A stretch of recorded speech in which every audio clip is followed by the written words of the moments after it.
Morning to you all. This should all start coming through and joining us, and then we'll get started in a second. So when it looks like the majority of you are here, we will crack on. I think we're there or thereabouts. Good morning, welcome to the TMA Virtual Workshop. For those of you who don't know me, my name's Justin Hawes. I'm the Key Account Manager at TMA. This is a southern event, as you can tell by the weather. It's nice and sunny, but hopefully you're from all around the country and you've got some decent weather there. Just a couple of things. I'll move on quite quickly. All of your microphones and cameras are off. If you want to ask any questions, if you can type them into either the chat box or the Q&A box at any point, we'll either ask the presenter that's doing the slot there and then, or if they come in later and the presenter's still about, we can go back and ask them. And if not, we'll get back to you with the answer. So please use those, ask any questions you can. The more questions you ask, the more information you get. So if you've got any technical issues, if you contact, you can see our broker support team, the number there, they'll get you sorted. And the last thing will be that CPD certificates get sent out to you. So I think we do a sweep towards the end, and those of you that are on will get your CPD. Just before we move on, I'm sure you've spoken to either Earl, Ali, Surinder or Hev, but they're our support team. So any questions, give them a call. That's the number there, and they'll be able to help you. So this is the agenda, and we are going to start swiftly by moving over to Martin from the Swansea. So I am now going to try and hand my slides over to Martin. So that should have popped up, is that? You said there was a little bit of a delay, so hang on, just bear with me. Control. Yeah. Oh. There you go. I think you're doing that. Yeah, everybody can see that. But good morning, everybody. As I say, my name is Martin Lewis. I'm the Business Development Manager for Swansea Building Society, looking after the England area. Just say a big thank you for taking time out of your busy days to join us all today. So if you have used this before, let's go to that. If you have used this before, thank you. If you haven't used this, hopefully you'll find something of use in the presentation that's coming up. So just bear with me. I'm trying to get onto the next slide, but it's not happening at the minute. Okay. Hopefully you can see that. So as I say, if you've used this before or if you haven't, as a lender, basically, what do we do? And every now and again, I'm sure you'll get a case that'll land on your desk where you physically just need to speak to a lender to see whether or not it's something that can be done. That is a lender. Basically, that's where we fit in. So it's a manual process. As I said, it's a personal, tailored approach to lending. But what it gives us the ability to, when we're talking, engaging with you guys, is that we can lead the question, and obviously depending on what the scenario is, to see whether or not it is something that we can actually do. So the decision in principle process is a conversation, an email, telephone call, whatever. We don't actually do any credit scores or checks at that point. We don't credit score anyway. But what it does give us the ability is to say that, yeah, it's a case that we can look at, subject to what obviously the information that we're receiving at that time. So as I said, it's all manual underwriting. And as I said, every now and again, you will get a case that actually requires somebody to sit down and have a look to see whether or not there is a business sense there for doing that particular deal. So, one question I get asked on a regular basis is, where's your affordability calculator on the website? Can't find it. So to save you all the time, we haven't got one. So don't look for it. What we're looking to do is, on the income that's available for the applicant, is to get that to sit on a standard income multiple of 4.5 times either single or joint. We can look at, for say, as it mentions there, medical professionals, where we can enhance that income multiple up to 5.5 times the standard. But what I would say is, all our residential mortgages are available up to 80% loan to value. So if you come into us with 80%, then the 4.5 times joint single will basically be fairly there or thereabouts. If you come into us with a lower loan to value business, then obviously there is more flexibility in those income multiples. So again, please talk to us. We can look at those cases on a case-by-case basis. Minimum loan size 50,000 up to 1 million. And one thing you will find out through the slideshows as I'm going through is it says case by case basis. And again, that's the advantage of being able to pick up the phone to speak to a business development manager or one of our local managers to get an indication on whether that case can actually is something that we can consider. So the purpose of lending, as it mentions there, as long as it's legal, then we can consider it. And also as well, term-wise, we can look at mortgages for a year. We have got a bridging proposition, which I'll come on to later on, and that's basically where the bridging facility, the 1 year term can come into place. Maximum age for a term is 70 for employed, 75 for self-employed. We have got a lending in retirement where we can go up to age 85. But again, as it says on the bottom there, case by case, if there's a business sense there and there's income that can support that borrowing into past retirement age, then again, please pick up the phone, talk to us, and we can look at that on a case by case basis. On to the next one. For those who have seen the presentation before or had some dealings with the Swansea Building Society, this particular slide has been around for a long time, but it's got quite a powerful message because it gives an indication of the type of things that we can look at. Let's say, because we've got the ability to look at, say, the unusual, whether that's from an income point of view for self-employed or maybe complex property types as well. And I'm going to go around what we class as the Wheel of Fortune further on in the slides, but I will point to one down in the bottom left-hand corner there. Is basically if you've got a property that maybe hasn't got a kitchen in it, hasn't got a bathroom, which is not mortgageable as far as generally speaking as the high street lenders are concerned, we can use our self-build or barn conversion product to put the kitchen in, put the bathroom in, get it to a point where it is mortgageable, and at that point then we can flip them over then onto a core product to offer a better rate of interest as well for your clients. So as I said, I'll work my way around the Wheel of Fortune there.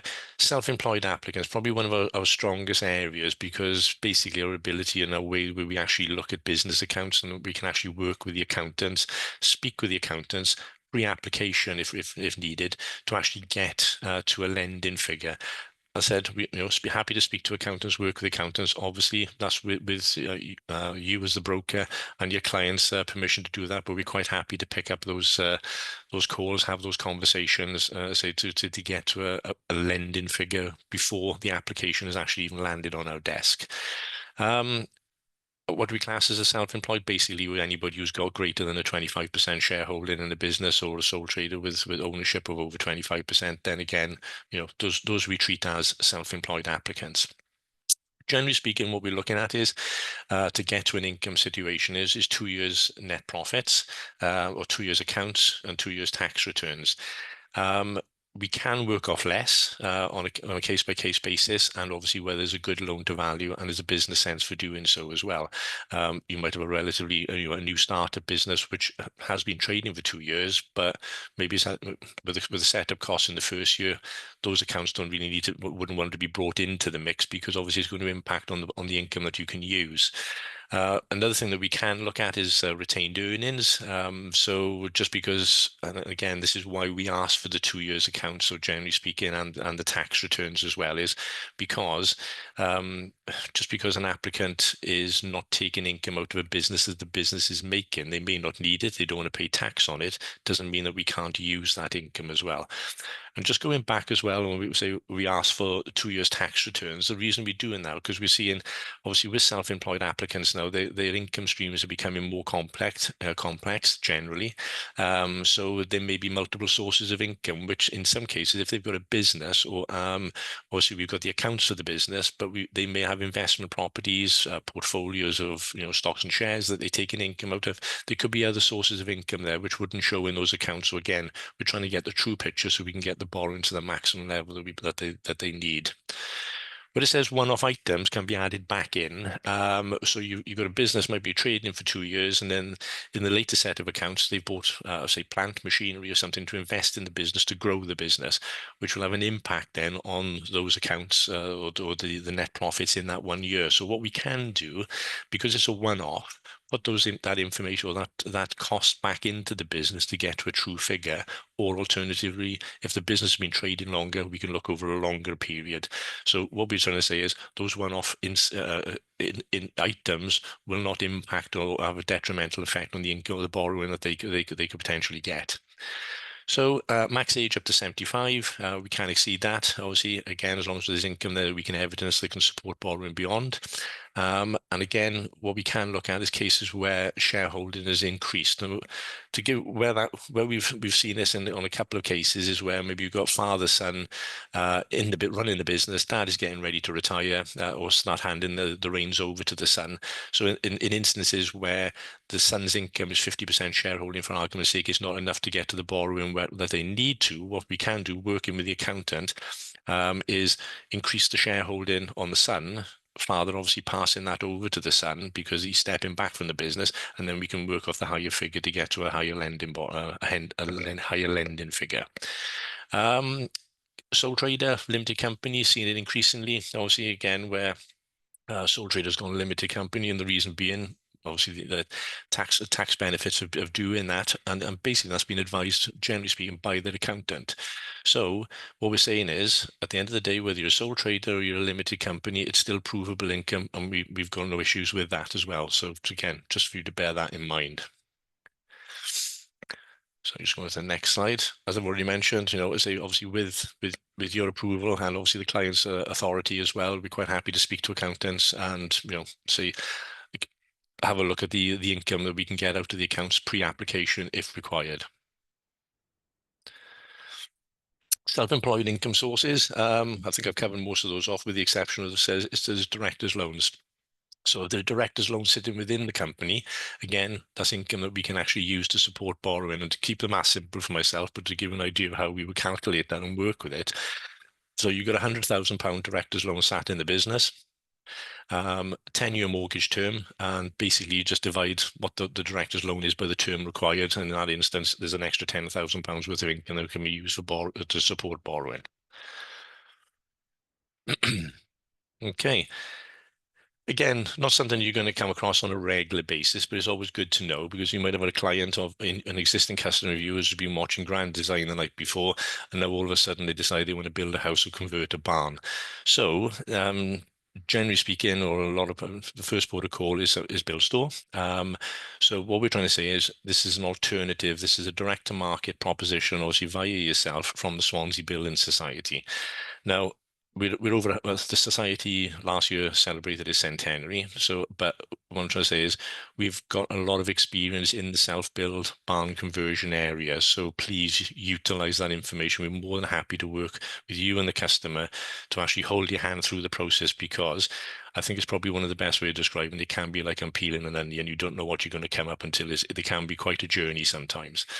But what we say, we lend generally in Wales, and we will lend in England as well. So again, on a case-by-case basis, please just keep talking to us. Generally speaking, what we're looking at is it's interest only for a 24-month period for them to complete the build. And we do it on interest only because at that point, that's obviously when the cash flow is at its tightest. So it's keeping the costs down to more manageable levels. Once the property is completed and a completion certificate is issued, then basically the rate will then convert over into one of our standard core products and convert onto a capital and repayment basis for the remaining term. One thing I would say, once you get the completion certificate, what we can also do, and I'm going to jump further down the slide on this one, we can actually look at increasing the loan to value on it as well at that point to gear it up if there's any works that still need to be completed on the property. As long as it's habitable, we're fine. But as I said, the value in the property is once it's actually got that completion certificate. So again, we can look at increasing borrowing at that point if need be.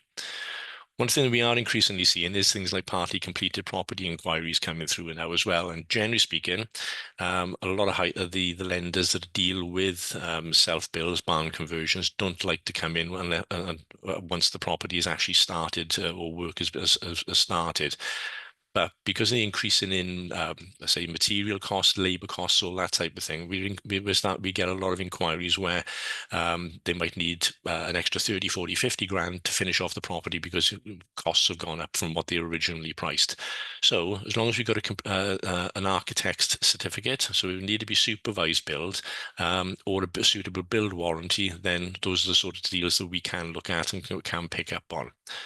Generally speaking, we are looking at 70% loan to value, and that's whether to purchase a plot, or if there's an unencumbered plot or barn, then we can release up to 70% loan to value then to kickstart the building process as well. So again, just for you to bear that in mind. Section 106 is basically affordable housing in our area. Obviously, there'll be other versions of it dotted around the country, but again, with those kind of restrictions or occupancy restrictions on the build, then it will have an impact on the open market value. So generally, what you're looking at is we will end up to 70% of that of the value, taking into account any occupancy restrictions or covenants that may be sitting on the property. Generally speaking, we look up to a maximum of 750,000, but again, on a case-by-case, for a good deal where high earners, high-end value property, we can look to go higher than that. Gifted plots accepted. Increasingly, we see in parents who own land or maybe even have a house which has got a large garden on it, gifting that plot to the children or utilizing it themselves even to build a property. Either for buy-to-let or for sale, or to live in, I beg your pardon, for themselves. So we can look at same property on same town. And again, going back to where I say you've got a large house with a garden, they might want to build a house in the garden. And what we can do while the build is still going on, we take a charge over the full plot before the title has actually been split if needed. And then if they were to split at a later date, then obviously we can look at that on a reduced security basis.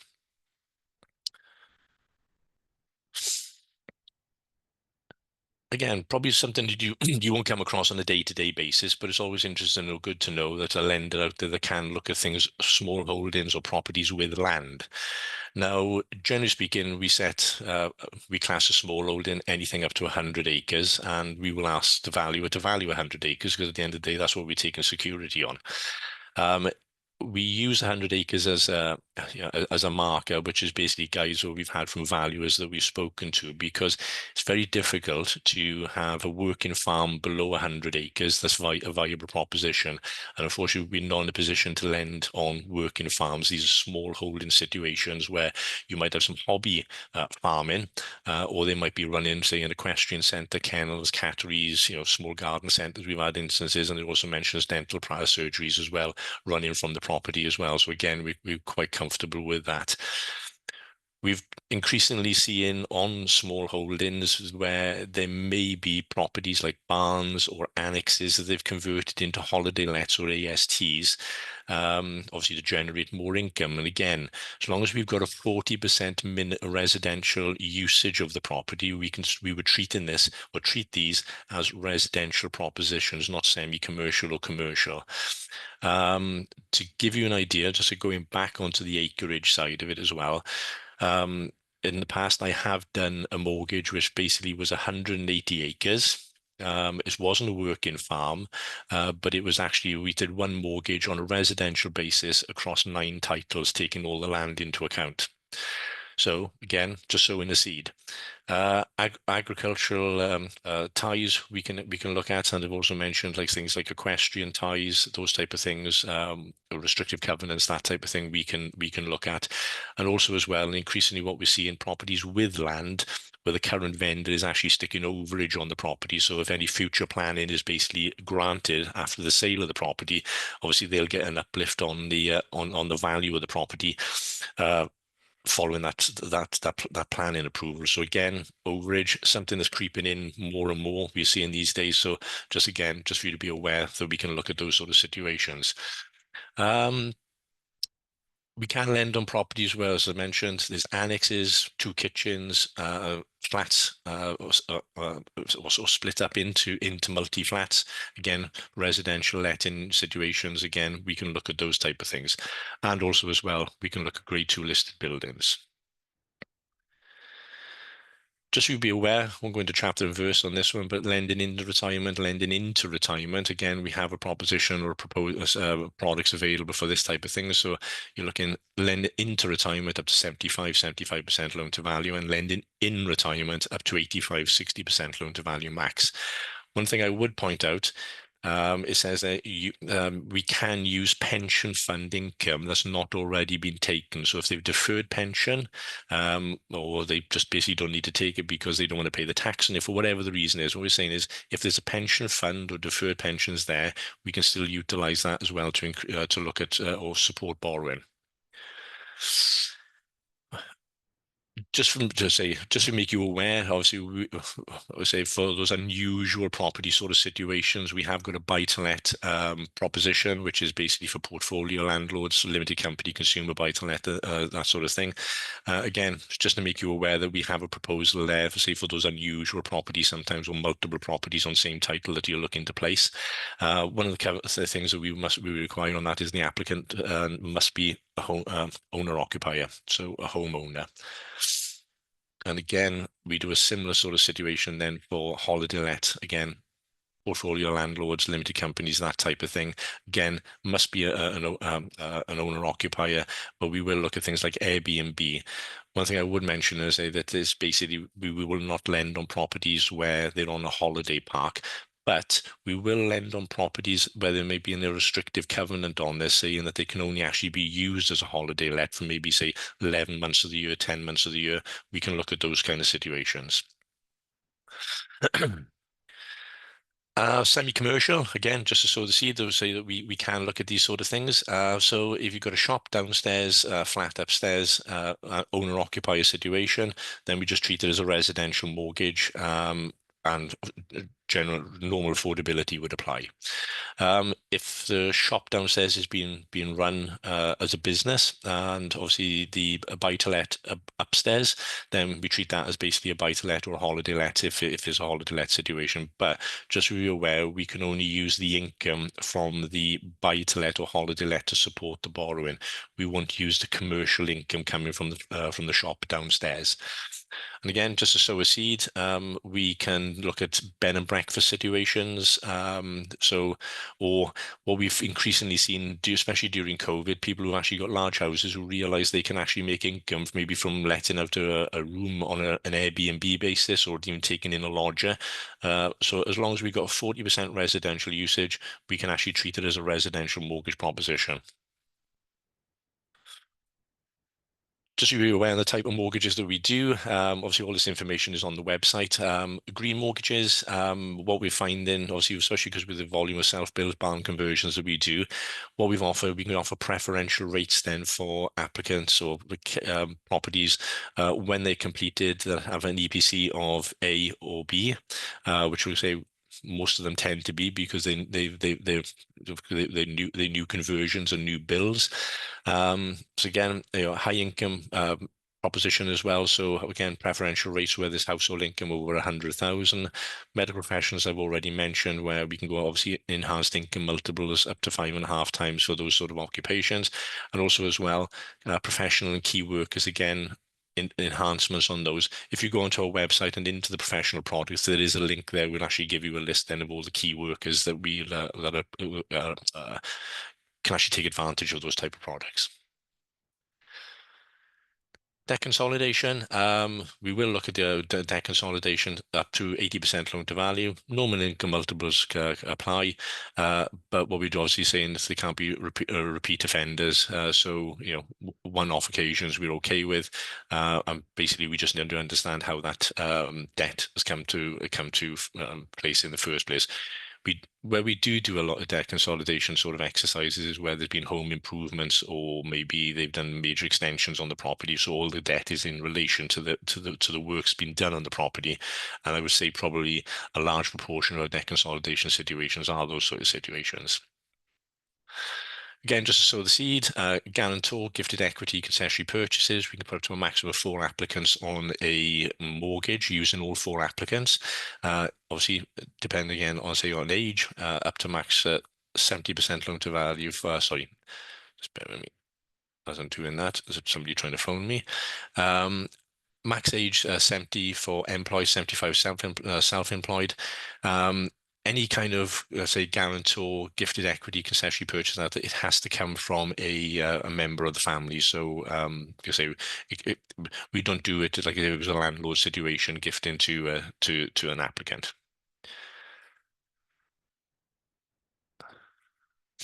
Okay, interest only, we do it, and basically it's a maximum loan to value, 60% loan to value, and we have got a cap of 500,000 on it as well. But what we're saying is if the loan is required over and above that, we can do a part and part split as well. So again, we can look at over and above that if needed. If you're using the sale of property as the repayment vehicle, then in Wales, it's a 225k equity in the property at application. Outside of Wales, because where generally speaking property prices are higher, then what we do is we look at the average house price in that area at the time of application, and that's basically what we will base it on then. So various repayment vehicles can be used. I won't go through them. They're all listed there. And what I would say, if anybody wants a copy of the slideshow afterwards, then please email me and let me know. I'm happy to send it on. Now, I did mention we do a bridging facility, and it's basically bridging using a residential mortgage. It won't fit in all cases, but where it does, it's obviously there's advantages in as much as you're only paying residential or residential mortgage rates rather than monthly bridging costs, and also it's more flexible as well on the exit strategy as well.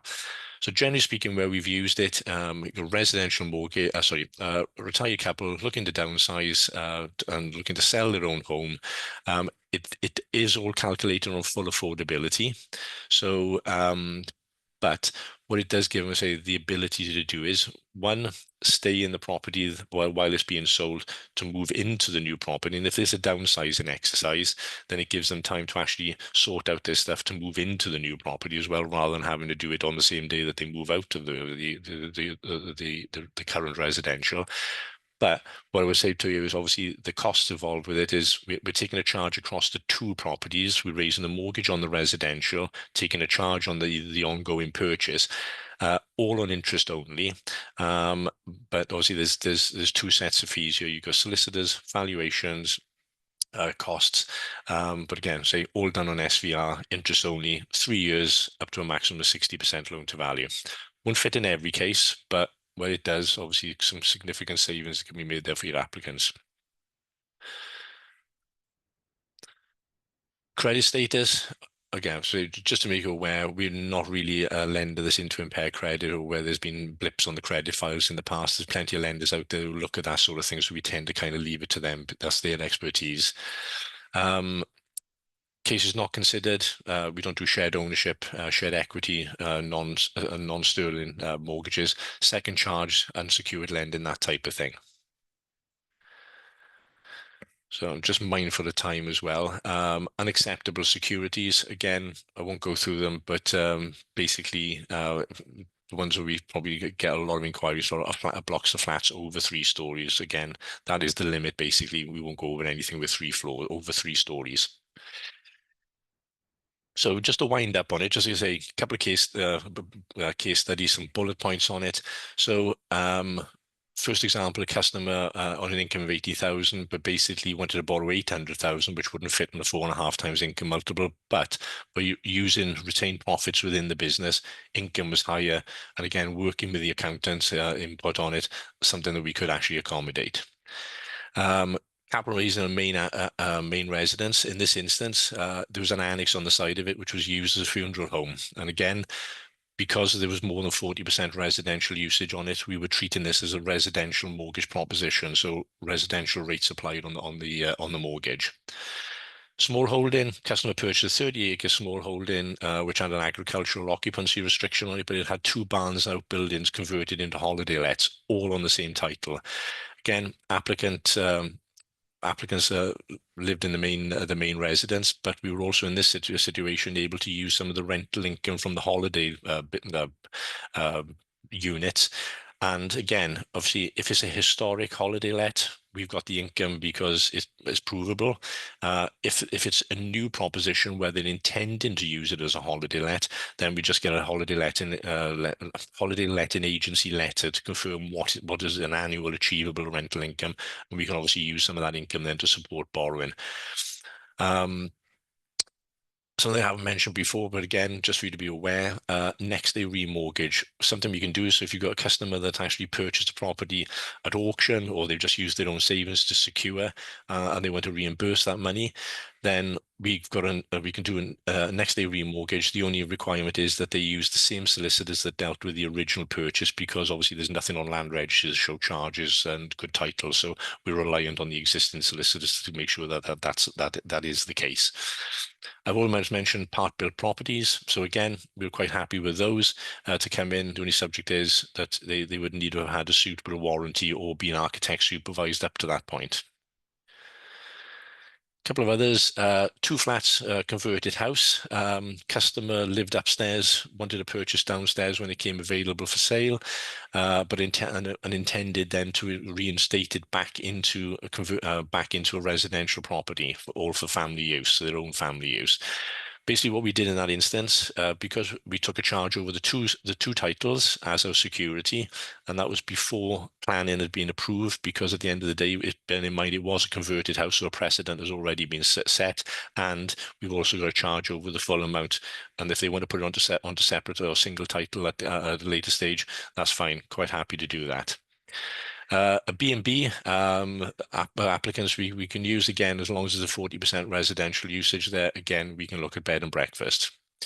4 self-contained flats, very similar to the first one I've mentioned, again being reinstated back into a residential property, family home. Again, we did that with 4, as we completed on it as 4 flats, with the conversion works to be done at a later date. Large 5-bedroom house, self-contained granny flat, 4 adults living in the property. Husband and wife lived in the main house. The children basically lived in the granny annex. But in that instance, we are actually using all incomes to support borrowing, and if it's pension income, again, we can use some of that as well. And finally, just to say again, not that you're going to come across them on a regular basis, but when you do, it's nice to know that, say a lender that can look at them. So if you've got equestrian properties, cattery, dog kennels, or properties with holiday lets on the same title, again, just bear us in mind for those kind of situations. That's me. That's my contact number. I'm the business development manager looking after England. So say if you've got any queries, by all means, give me a call, and obviously happy to discuss on a case-by-case basis. Further information regarding products, if I can even say it, all on the website. But again, as I said, any questions, happy to answer those. And what I say, thank you for your time. That's me done. Brilliant. Thank you, Martin. Got a question come in. It came in quite early, so I don't know whether the question related to something you said earlier, but Brian, non-standard builds. I don't know, Brian, whether that related to something that was mentioned earlier or just in general. So maybe if you could just tell us a little bit about non-standard build, Martin. Say non-standard covers a multitude of say properties. Generally speaking, what we say, we will look on a case-by-case basis. The usual non-standard when we see is like ex-local authority properties, not something that we're big into, or steel built, they say ex-local authority properties was it 2000? Again, not something that we would we would consider. But if somebody's got something else which is a non-standard, happy to have a look at it. As I said, that's what we do. We do look at cases on a case-by-case basis. Excellent. Thank you very much. So any more questions from anyone, just pop them in the box and we will ask them. Thank you for your time, Martin. And so the details there, so if anyone needs to get hold of you, let them know. Thank you. Right, next up, we have Paula Pearson and Jackie Kerwood from Aviva. Hi, Justin. Morning. Morning. As I say, I don't think there's any slides as such, so yeah, I think that's it, isn't it? Q&A. That's kind of, so I'll pass over to you. Yeah, thanks, Justin. Yeah, we thought, morning everybody. What we wanted to do today is myself and Jackie, and we usually come on here and we do normally cover off our products or our proposition or sales skills, etc. But we don't always talk about the reason why you as advisors have the conversation, and the reason why the customer or the client takes the product in the first place, which is the claim. If anything goes wrong, you know, they'll need to claim. So we thought what we'd like to do today was to cover off claims, the whole topic of claims. What does a claim look like? How do we manage those claims? And I think as well, we do forget about the claims sometimes because we're so busy focusing on the client and the products, etc., etc. But just last year alone, Aviva paid out over £1 billion worth of claims, helped over 50,000 customers, and that equates to £3.2 million a day.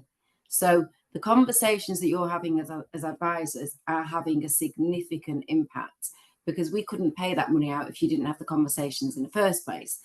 So a couple of reasons to cover claims today. A, because I think we forget that's the reason in the first place, and B, because it's clearly significant, and C, because I think you as advisors, it's good for you to get reassurance about how we manage claims, etc., etc. So I have got I'm absolutely delighted to be joined by Jackie, who is our claims manager and is the expert in everything claims related. And we have got some pre-prepared questions. These are questions that advisors have asked us in the past. They're not ones that we've devised, they're ones that advisors have asked us in the past. However, if anybody on this session today has got anything they would like to know, please put it into the chat, and I can put your questions to Jackie. Obviously, we can't cover specific cases. We can take those away and look at them. But if you do have anything that you'd like to know about claims, please put it in the chat and I'll put it to Jackie. So let's get started. Thanks for joining us, Jackie. I know you're mad busy, 3.2 million claims a day. Obviously, it's not a quiet time, but let's start at the beginning. How can a customer initiate a claim? Yeah, so how customers can initiate claims, they can either do it via our website and send a claim notification in that way. But what we find is the vast majority of our customers, despite that being available, choose to pick up the phone and speak to a human being. I think some of that is around them wanting to understand the process.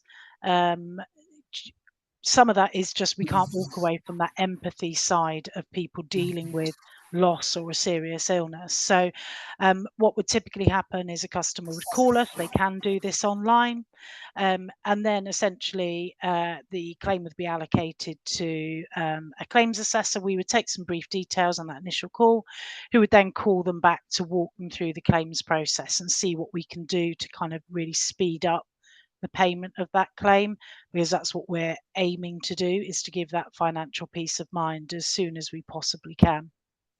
It's interesting actually that you said they can approach us online and that is available, but do you get the sense that a lot of people just want to speak to somebody? Yeah, I think that's what we see. People sometimes they don't really understand the cover that they've got. Maybe they fully understood at the point they took out that cover, but the years have passed. They've now got this diagnosis. They want to understand, for example, whether it's covered under a critical illness policy. For a life claim, they want to understand what's happening, you know, how this kind of can help them pay for the funeral or those sorts of questions. And for income protection, they want to understand perhaps the stuff that maybe they didn't pay as much attention to, which is that financial assessment piece where it's applicable, and the deferred period and those sorts of things. So I think we find people choose to pick up the phone because they've got a lot of questions that they want to be answered, as well as notifying us of that claim. Okay, it's interesting. And so they've initiated that claim, they've contacted us, whether it's online, they've spoken to us on the phone. What happens after that initial contact? So it's slightly different for the different claim types. So if we just start with life claims, so after that initial contact, it depends on whether a customer can just send us a photo of the death certificate. For certain parameters, we don't even need to see the death certificate. They can just read us out the information that is on that certificate and give us a certificate number, and that's something that we can then check online. For a life claim, we're also understanding whether it was in trust or whether there was a will present, unless it's joint life, in which case it is a bit more straightforward. But then one of the first things we're doing is looking to see whether they need us to advance any funeral payment.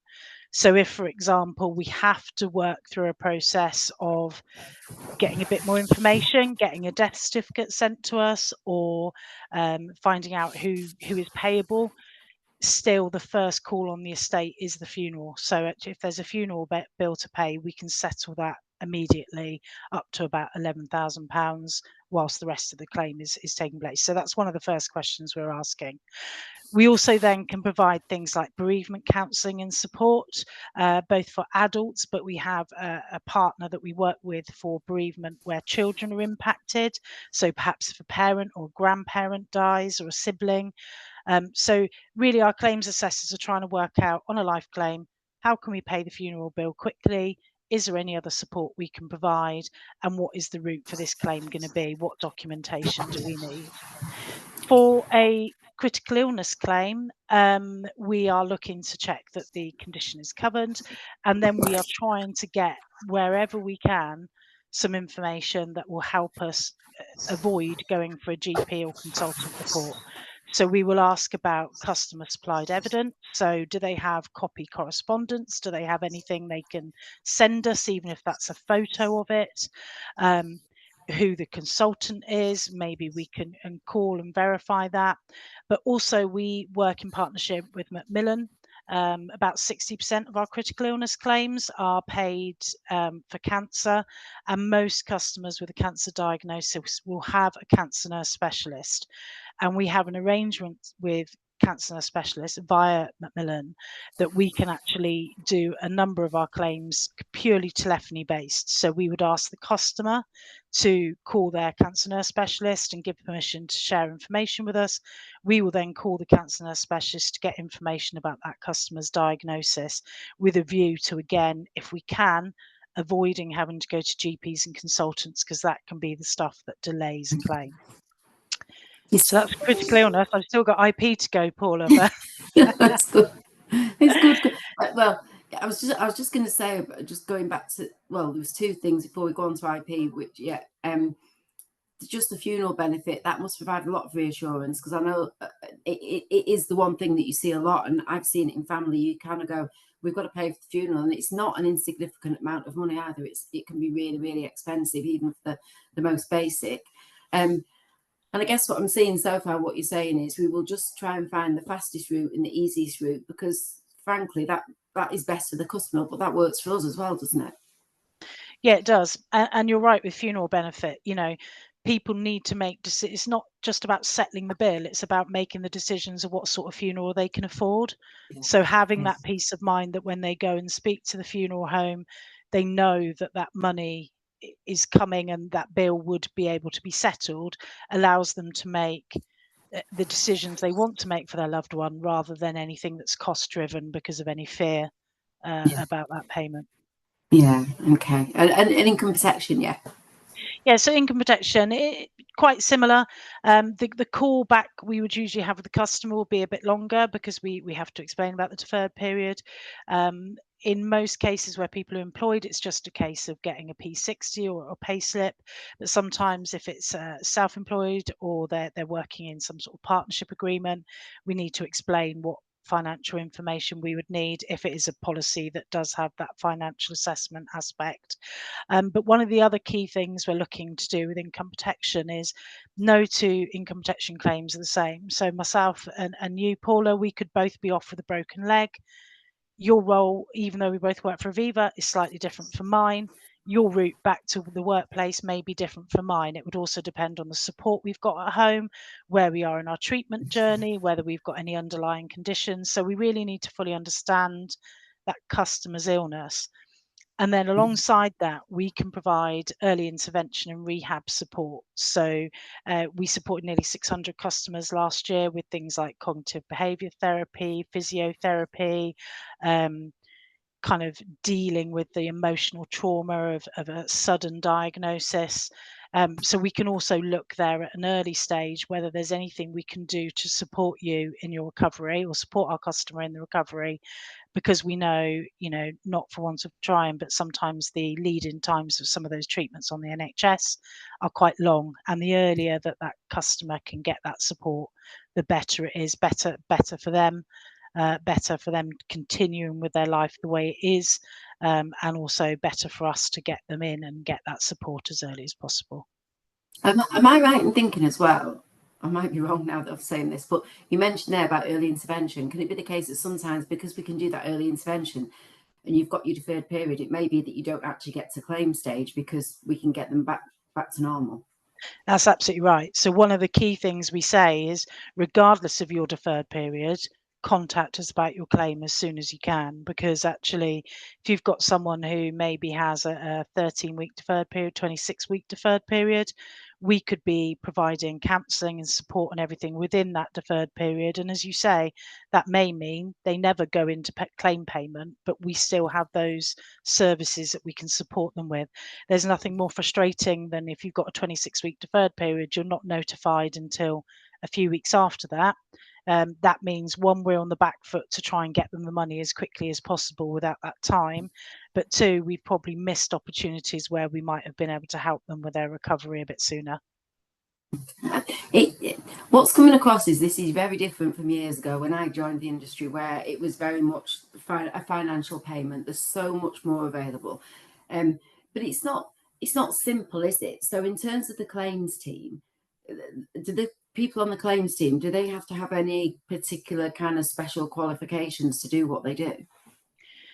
No, I mean, there are CII claims exams, which some of our team will choose to do, but we don't make those compulsory. We have our claims assessor population has come from a variety of backgrounds. We've got people that have been nurses in the past, people that have been carers in the past.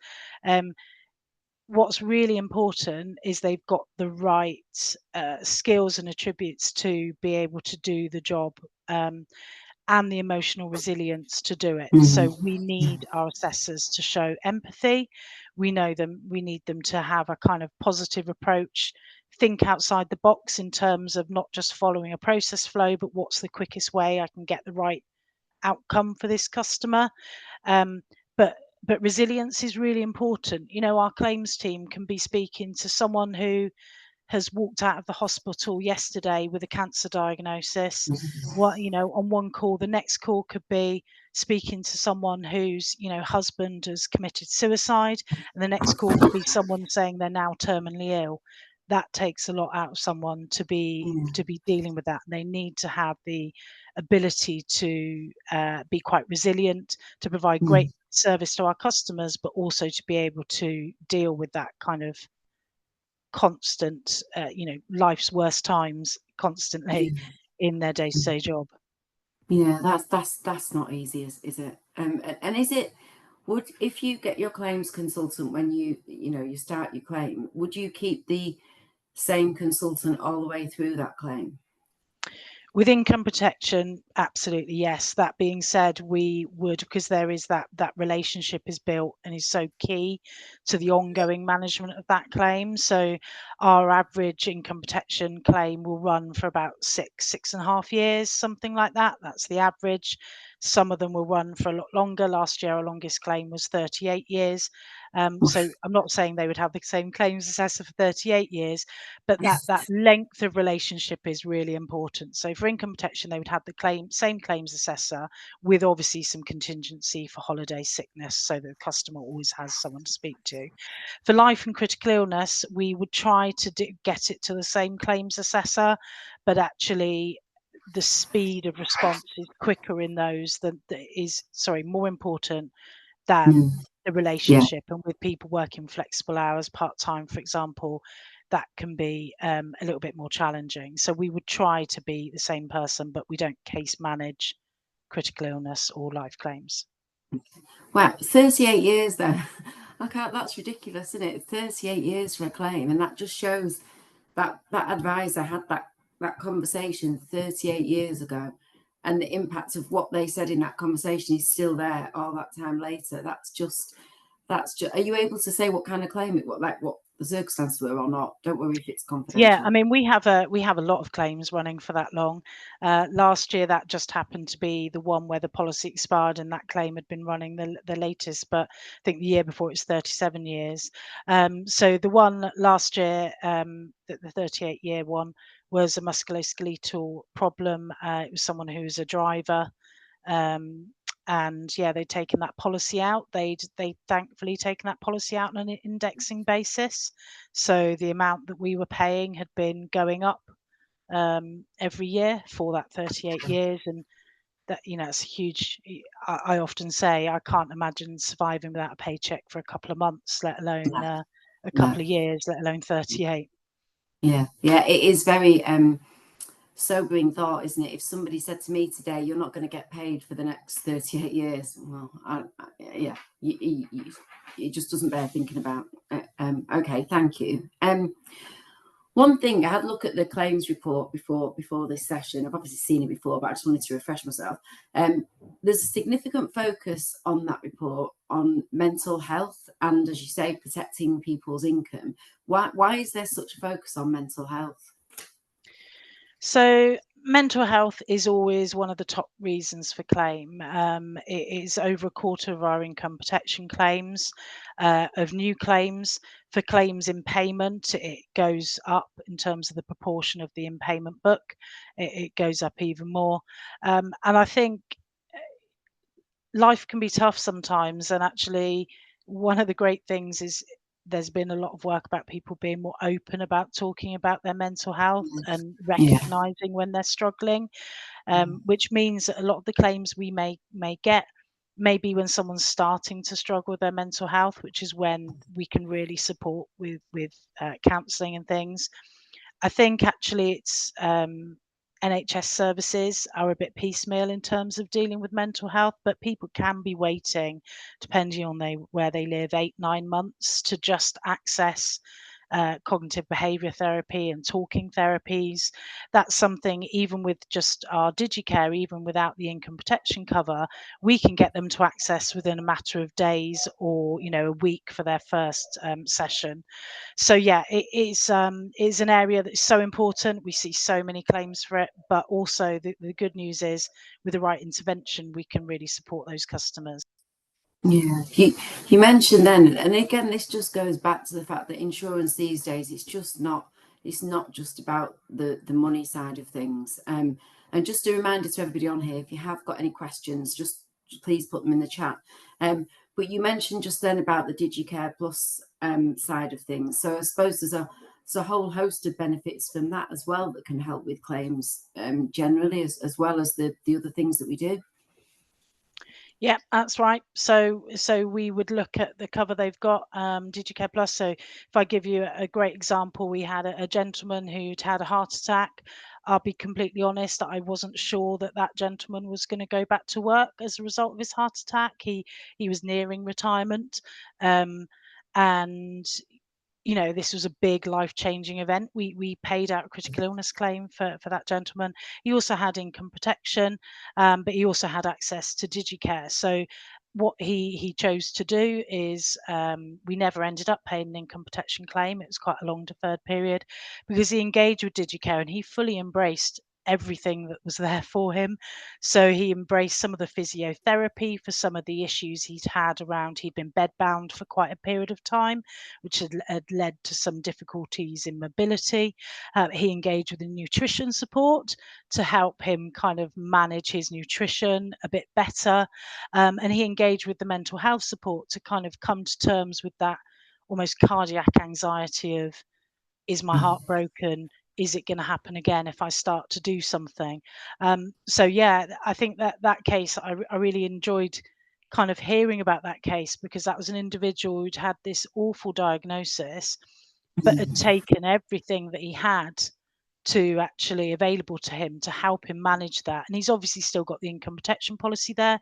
If at a later date he decides that he can't continue working, then that's there to pick up his income as well. It's interesting. There's like all of those different things that are available and make such a difference. And you just made me think then, because when you said you really enjoyed seeing his progress and what happened, this was a couple of years ago, but in one of our claims reports, there was a little girl called Lydia, and I never forget her because her smile was just amazing and she was just such a strong little girl. But we do get a lot of claims, don't we, very sadly, for children's illnesses. And there's quite a bit that we do around there, isn't there, in terms of Project Teddy? Yeah, so children's critical illness is one of our highest causes of claim. It will go between 4th and 5th for critical illness claims. When parents are calling us about a child being diagnosed with a life-changing illness, we know a bit when I was talking about the funeral, at that point, they're making decisions very similar for a child that's been diagnosed with an illness. That family are trying to make decisions about, can one of us afford to give up work? How much holiday can we afford to take? Is the treatment going to be in a hospital that's far to travel? Shall we travel there? Do we need to get a dog sitter in place? Do we need childcare for a sibling? So Project Teddy is two things really. One is fast tracking that payment so that we can give that peace of mind to the parents as quickly as possible. Certainly for things like cancer claims, which is our top reason for children's critical illness claims, children's cancers are typically easier for us to understand and know whether they meet the definition or not, and invariably they will. They tend to be things like leukemia, hematological cancers. So we challenged ourselves to do something more quickly with those, so actually we can find out about the child's diagnosis from the parents, call the hospital, check the child is being treated at that hospital, and then make that payment straight away. So that gives them that financial peace of mind. But then we wanted to do a little bit more, and we wanted to send a gift. And Project Teddy started because we were sending teddies, and then we soon realised that's not necessarily appropriate. So now our claims assessors will find out something about the child, about their family, about any siblings, and they will choose specific gifts for that child and send them, and sometimes maybe a voucher for the parents to go out for something to eat, or send perhaps a hamper, just to show we recognise what that child is going through and what that family is going through. And going back to my earlier point, it's great for claims assessors. They get to deal with a lot of horrible stuff. The ability to go on our big catalogue and choose what toy they want to send to a child is one of the better parts of their job. Yeah, and this does. I have a friend actually, and her daughter is she's 14. She's had several things going on, but she has been diagnosed with something that isn't cancer, but it is being treated with chemo, and it is going to be. They live in Cornwall. It's going to be 2 years, 1 day a week, and they were going to have to travel to Bristol 1 day a week for 2 years. As it happens, it'll be Truro, which is still an hour away. They're business owners. Neither of them can run the business because they need to be. And I just think that support makes such a difference, because it just throws your life up in the air. And I see the impact on the wider family as well. So I think Project Teddy is just a brilliant thing to do, and it does provide a lot of support. Couple of quick fire questions. You've already said the average length of an the longest claim that we've paid, and I think you said the average length of an IP claim was 6 years. Which again is still a long time not to be paid. Occupation. 6 years. Sorry. Yeah, that's right. Yeah. See, I'm getting better. Occupation, is it? Do clients need to let us know if the occupation changes once the policy is in force? So if they move from something like no, they don't. No, they don't. So we don't need to know if once the policy is in force. We will be assessing it against the occupation they did in the last 12 months, regardless of what they told us at the underwriting stage. I would say what we typically see is there's not usually, it's not usually like someone is, I don't know, a kind of managing director of a big corporate business, and then they come to us later and they're a hairdresser or a yoga teacher. So it doesn't tend to change loads, but it can change. But what we would say is you don't need to tell us about the occupation change, but do please check in with your customers to check the deferred period is still appropriate and the amount of cover that they've got is still appropriate, because actually that may have changed along with the occupation. So it's important to kind of balance it out. Yeah, that is a good prompt for advisors, actually, isn't it? Just keep checking in, as we're all supposed to do anyway, and we would do. But family circumstances can change. It may affect the nature of the policy that they've got and the benefits from it. Hospitalisation benefits. Do we actually receive any claims for that? And what is it? It doesn't get mentioned much. Yeah, we do. Hospitalisation benefit is where we can pay a sum of money for every night either a child or an adult is in hospital. That doesn't have to be a condition that's going to meet a full CI claim or an income protection claim. I don't have the figure in front of me, Paula, I apologise, but it is a significant amount, and it can make a huge difference to families who are having to travel to and from hospitals, pay for taxis, buy the Marks and Spencer's meal deal, which is definitely more expensive in hospital than anywhere else, put childcare in place. So it's a not talked about benefit, but we see it as being a really valuable benefit to those families.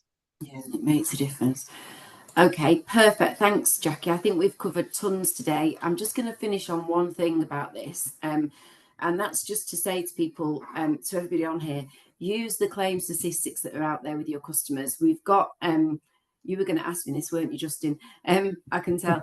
I've got a couple of questions, actually. Okay, cool. Well, I'll just... Yeah, go on. Okay, do you want to go to the questions before I finish? Well, there was two bits, and one of them from Caroline, thank you for this. She's saying, how can she learn more about Aviva, the key features and the specialist areas that Aviva cover? She's also mentioned about registering with you. Caroline, I'll sort out your registration. Don't worry about that. When the webinar this morning is finished, I'll get onto that this afternoon.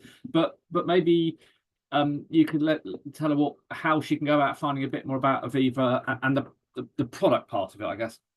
So yeah, it's a good question, because I think all providers these days, the products are complex and there's a lot of additional benefits and there's a lot to consider. We have obviously got Connect, which is our online website, and there's loads of detail on there. But actually, the best way is I can get Caroline's BDM to get in touch and talk her through all of the detail, and we can work out who that is.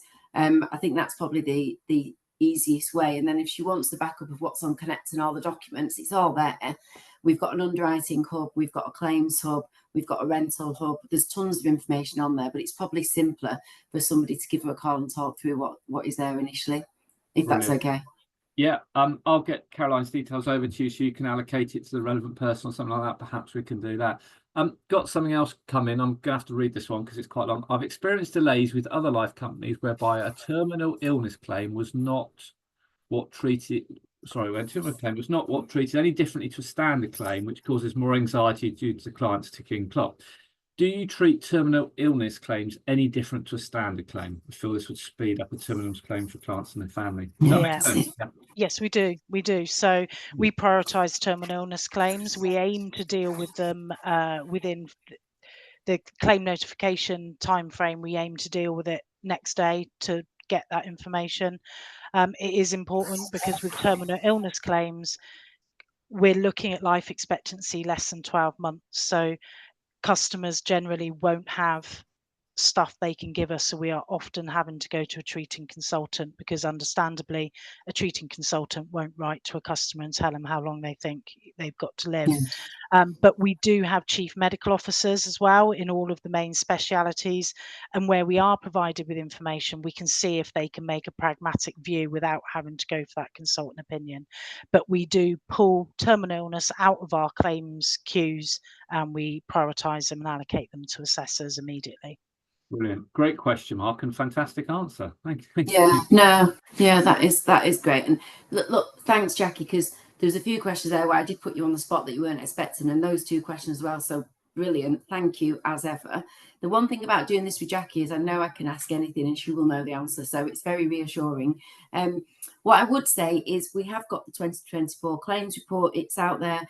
As advisors, you first of all use these statistics with your clients, and for TMA members we have some, well, just generally we have some claims videos, so real life stories of people who have made claims and talk about the difference it's made to their lives. There is one in particular which we have a video of, and which I know is on the TMA website as well, which is Ian Greer, who is a TMA member. He's an advisor up in Scotland, and he very kindly shared the story of his little girl. And when he showed me the video, I did cry, but it is a heartwarming story with a happy ending.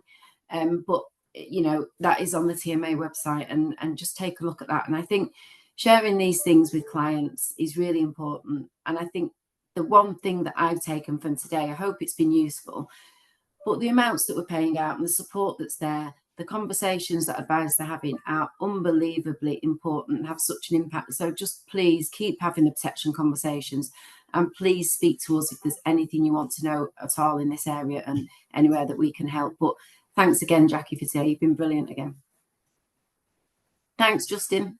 Lovely, thank you. Thank you, Paul, as always, and Jackie as well. It's great to have you on. It's brilliant to be able to hear from somebody kind of behind the scenes, isn't it? Because I know you're kind of one of the faces of Viva, Paul, but to hear somebody who's sort of in there every day, you know, doing it is fantastic. So thank you both for that.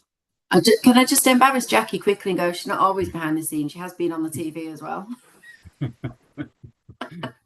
She's going to kill me for saying that. But yeah, no, thanks, Justin. Thank you. Brilliant. Thank you. Right. I'm now going to pass you over to Mark. Are you there, Mark? I'm kind of hoping you are. Fantastic. I am. I don't have the ability to pass you the slide, so you're going to have to add next slide, please, every time. So over to you. Yeah, thank you, Justin. And yeah, unfortunately, I'm not as famous as being on TV, so but I will introduce myself.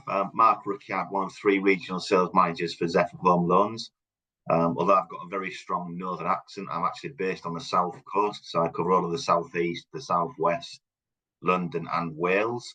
We also have a lady who's joined us yesterday in the Midlands and East Anglia called Alice Waits, and we have Elliot Newey further north, as in the northwest and the northeast. We've also got a fabulous telephone business development team, so the details are on the website, so I can share them later with Justin, and we can circulate that to the guys on the call today.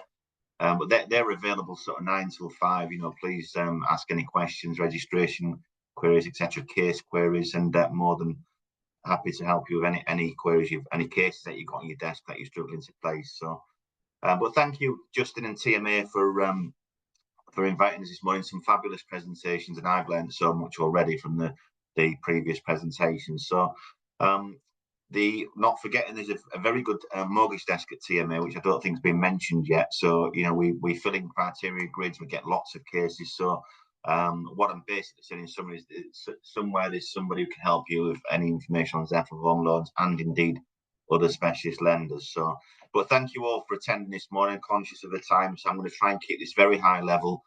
Please ask questions. You know, use the chat box at the bottom, question and answer, and I'll leave enough time to answer questions at the end of the presentation. So, next slide, please, Justin.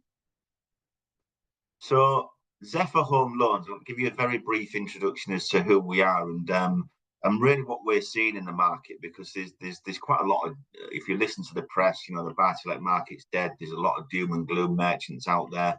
But we're going to give you a little bit of insight into what we're seeing and some of the opportunities from a buy-to-let lender, you know, what we're seeing in the market, because it has changed, it is changing. The sort of dynamics a little bit different, and perhaps going forward, the buy-to-let landlord may look slightly different to what they have done in the past. So Zephyr itself is a buy-to-let lender. We're part of a bigger company called Computer Share Loan Services. It's an Australian business with about 12,000 employees. In the UK, we're pretty well known for mortgage servicing. So for the guys that have been around for as long as I have, if you remember the lengths of Northern Rock, Mortgage Express, etc., there are historic buy-to-let mortgages that the government sold off to private investors primarily. We're the title holder of their mortgages, so you can see the brands at the bottom: Melanite, you know, Highlight, you know, Jasper, Zinca, etc. We've got about 40 billion of mortgages that we service, so it actually puts Zephyr as the 10th largest buy-to-let lender in the UK. But I go to many events and brokers say I've heard of Zephyr, but don't really know who they are. But you know, you look at the business behind the Zephyr brand, Topaz and CLS. We're a huge lender in the buy-to-let space. We also have the deposit protection service. We've got about 2 million tenant deposits. So when a tenant pays a landlord a deposit, we look after that money. We mediate in the event of a dispute or during the tenancy. So a combination of the back book and the DPS, it gives us a really good insight into what's actually happening in the buy-to-let world.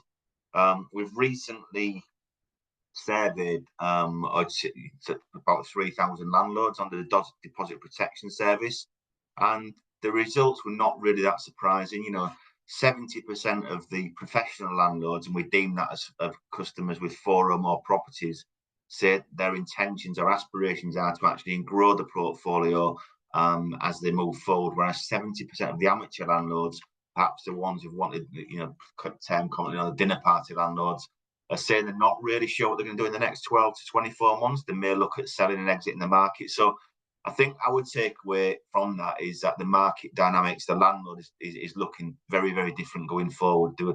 We've seen a big diversification in property types. You know, HMOs, multi-unit freehold blocks. You've got landlords converting Victorian houses into 2 flats, etc. We're seeing more of that, where landlords can get more yield out of a property. Not surprisingly as well, you know, we track the rentals very closely across the UK, and every single region in the UK has gone up by 9–10% rentals in the last 12 months, and clearly that's been driven by sort of increased mortgage rates, etc. But we do see some green light. You know, I think the rates generally are coming down now. You know, we're a specialist lender, a complex lender, but our rates for 2-year fixed rates start at just over 3%, and 5-year fixed rates are in the early 4s to late 4s. And we've got some, you know, as an example, 5.74 with 0 product fee. So we're not the cheapest, but we're not the most expensive. So we're very competitive in the sector of the market that Zephyr are playing in. So next slide, please, Justin.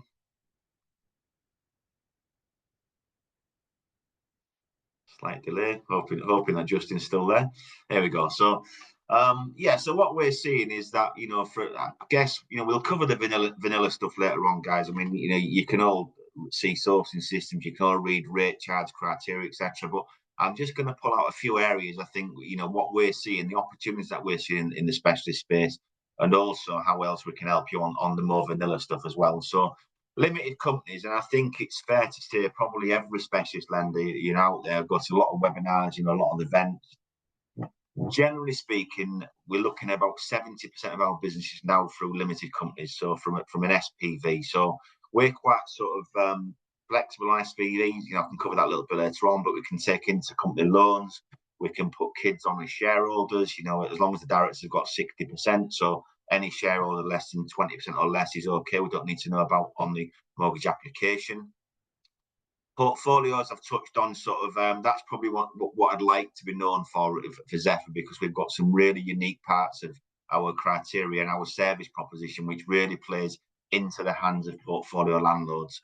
And I've mentioned also HMOs now, our diversification of products, etc., security types. So next slide, please, Justin.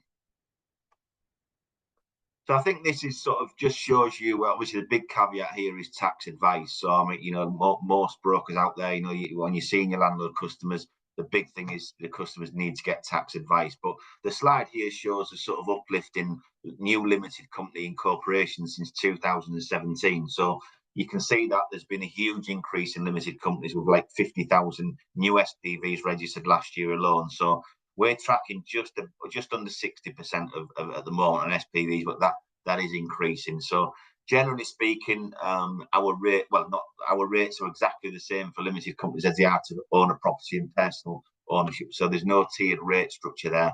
Same price for limited companies, same it is for individual applications. But the stress tests seem to be pretty lower. You know, most of our limited companies are stressed at 125, which is lower than what it is for high rate taxpayers. So but that's just a couple of little points on that. So next slide, please, Justin.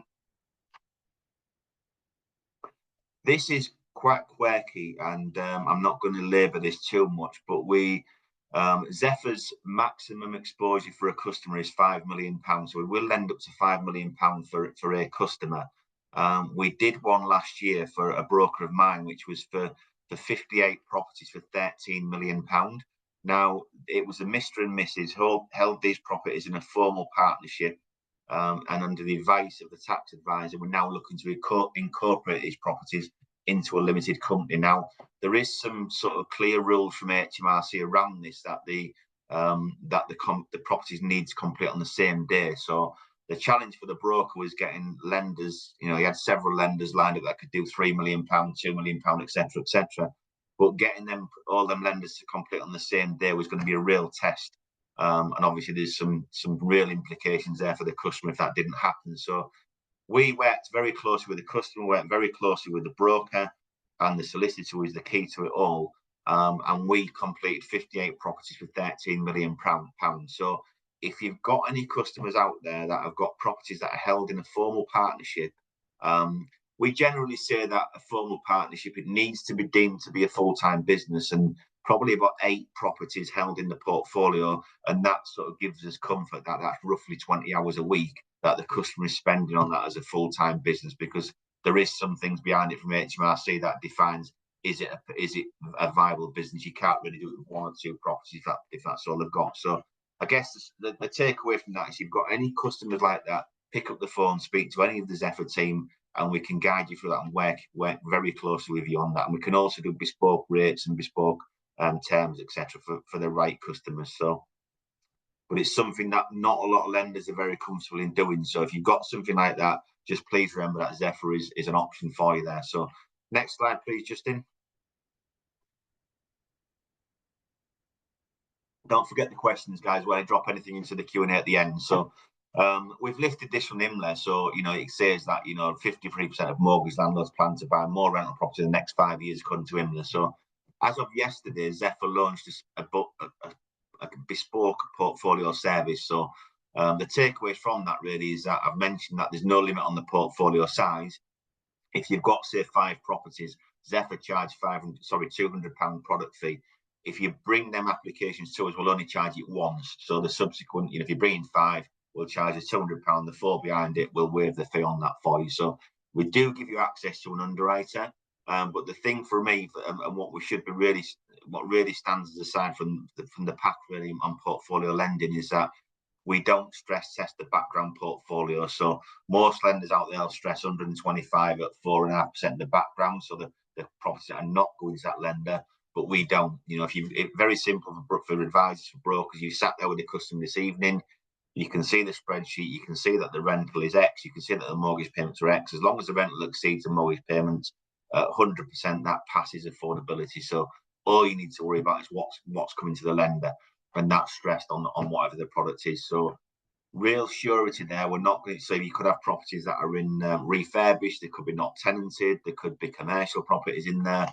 That's not a concern. The key is that, as an advisor, you can sit with a customer, you see the rent, see the mortgage, that passes affordability. So that's a real USP for Zephyr, and there's only probably a handful of lenders in the market that will look at portfolio lenders, landlords in that way. Next slide, please, Justin. I'm going to touch on HMOs. So, it is a growing market, and there is some really weird and wonderful ones out there at the moment. There's the hybrid properties, etc., etc. So, we looked. I'm going to bring it to life a little bit with a case study. So, there was a broker last couple of weeks in London that had a lady who's got 3 properties, 3 HMOs in a block. I think there was 6 flats in the building, and she's got 3 of those as HMOs. So pretty straightforward, exposure rules will kick in, but we're happy to lend on in that scenario. But the challenge on this one was that there was no clear title, because the management company who held the management company, the block, has been dissolved. But there was a restriction at Land Registry that the charges couldn't be registered unless there was confirmation that the management charges were brought up to date, etc. So we worked with the broker and the customer worked with a barrister and got their opinion that was going to be not an issue, because they put an insurance policy in place, an indemnity policy, which cost £20,000, but the customer's prepared to pay that. But what it did do, it enabled Land Registry to temporarily lift the restriction for us to put the charges on, and then also safeguard us as a lender in the event of a dispute in the future. So the management company suddenly gets reborn, and looks to claim the charges, or Land Registry say that's not correct. So quite complex, but there's a number of little touch points there. But that's something that you don't see every day. But that's something that we've worked with the broker with and got that case through. So and that's just bringing one to life really. So next slide, please, Justin. So I think on HMOs, we're quite flexible. As long as 4 sharers can be on a standard product. The caveat there is that if the local authority says it doesn't need a HMO license, then we're quite happy to take that on a standard product and not a HMO. So stress tests are lower than sort of than you tend to be lower than your because a lot of it's limited companies tend to be lower than the high rate taxpayers. And obviously you can get a better yield on a HMO because you're getting potentially six bedrooms as opposed to 1. So but we generally say that we're flexible on license requirements. So a lot of lenders will say it needs to have a communal room. it can't have any more than one kitchen. But we have done HMOs with more than one kitchen, no communal room, locks on doors, no locks on doors, etc., etc. So the key is that we just look to mirror the licensing requirements there. Next slide, please, Justin. That's not very clear on mine, so I think we'll probably skip that one. That broadly shows that on, you can borrow on the left-hand side. It's a standard property on a standard house, but you can borrow £308,000 on the rental. I think I can just don't see that. But on the right-hand side, for the same sort of a HMO as a direct comparison, your max lending is £386,000 against £308,000. So more affordability on the rent. There we go. So skip forward another one. So this is the sort of, I'm going to pull out a couple of points in here, but again, I want to cover, I'll just pull another case study that sprung to mind from a broker of mine I was with yesterday, actually. So we've got a lady in London who's 82 years of age. She's got an unencumbered flat as a number of properties for £1 million. She looked at raising £600,000 on that, and it was only through the last couple of weeks. £300,000 of that was for deposit for a bridge to buy another property, and £225,000 of it was for a lease extension. So you've got a number of sort of touch points there where there's challenges for the broker. The lady's 82. She wanted to take the mortgage up to 90 years of age. You've got a deposit for a bridge for another purchase. So there's affordability questions there. But also there was a lease extension, and there was also an extra challenge with that the lease extension was with the head leaseholder, not the freeholder. So again, we had to get involved with the solicitors and get comfort that the actual charge that we were going to put on the lease extension was all sort of dotting I's, crossing T's, etc., because it wasn't actually with the freeholder. There was also another issue, challenge that the customer had a tenant in there for a number of years, paying under market rent.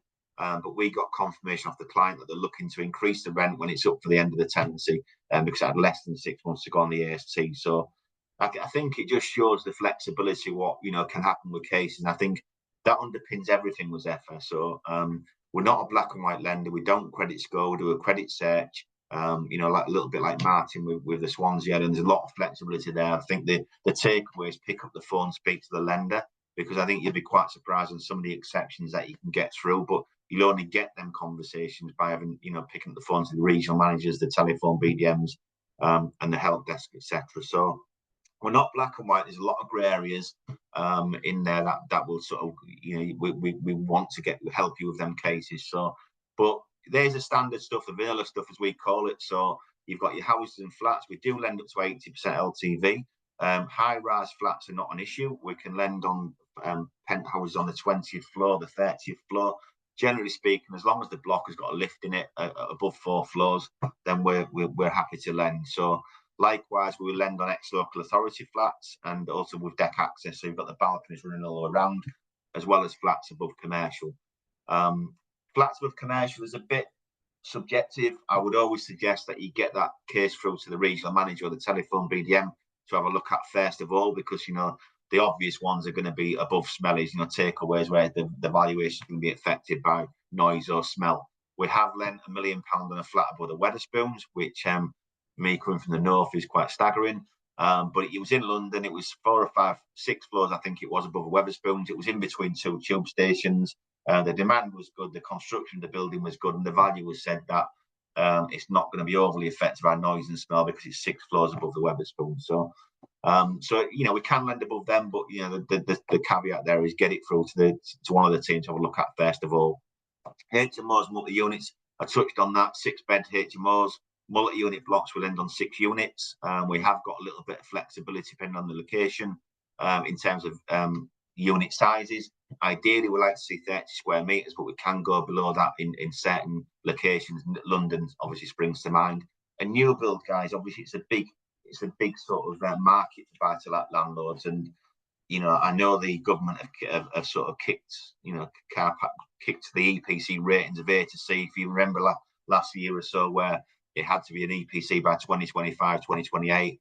The green agenda, etc. That's not going away. So, I think that in time will come back. Zephyr do have different products for new build properties. So you've got properties with an A to C EPC rating, tend to have a slightly better price. But these properties are in demand for landlords, because I think what they are seeing is that, if you get flats in city centres, Nottingham, Birmingham, Leeds, Liverpool, Manchester, London, etc., landlords tend to think that the ring fencing or the future bulletproof in any change that the government bring out, so they tend to have a higher EPC rating. So new build properties we're quite comfortable with. We can lend on bespoke exposure limits. So if you've got a number of flats in the same block, we can look at that, and we can lend on investor-led blocks as well. So I think again, there was one in Wolverhampton last week where it was 144 flats in the block, and the valuation report came back quite damning, actually, saying this is not appeal to lenders. It's very heavily investor-led, etc. But we've lent on a number of units in that block. So because as a lender, we can see that there is demand, and we're comfortable with that from a risk point of view. Who will lend to limited companies, as I touched on, we can do two directors need to have 60% and shareholders 20%. Age at the end of the term is 95. So again, 89 at the start of the loan is a key one for us. So if you've got any retired applicants coming to the end of the term with High Street, you need to, they're looking to keep them properties and not sell them and pay it back on interest only. Zephyr are an option, because as long as there's got no minimum income, so we can use pension income, we can use employed, self-employed, or professional full-time landlords. So, and again, the unlimited portfolio, as I mentioned. So I think the takeaway from all that is that portfolios and limited companies is where Zephyr play, and that's where our strengths are. But also we're quite flexible on everything else that we do, with the more vanilla stuff that we'd call it. So rates are very attractive. Starting in the 3s for 2 years and starting in the 4s for 5 years. We have a tracker product, is a lifetime tracker. So dare I say it is a cheap bridge, because there's no ERC. So if it fits affordability and you've got a customer and that sort of wants to take a loan, doesn't want to be locked into sort of 2 to 5 years, then you can sort of offer a tracker product which has a no early repayment charge. Capital raising is for any legal purpose. We can look at inheritance tax, etc. But the only two ones really are gambling debts and tax debts. That's the ones that are sort of a bit of a red flag for us. So next slide, please, Justin. I think that's just a testimony from a broker, but I think that, again, another case study, and it's from my colleague Andy, who's the head of sales, but he got a call from a broker in mid-September and saying that it's a 600, he'd left it very late, that the customer needed to complete by the end of September, and is that a possibility for Zephyr? So it left around 2 weeks, and Andy's response was very unlikely. Now, but the broker submitted that case for £600,000, and obviously there was a lot of urgency with that. We generally instruct the valuation when we're ready to offer, but the broker was happy to instruct the valuation day one. And that case came in from application to completion in 8 working days. And that's the record for Zephyr.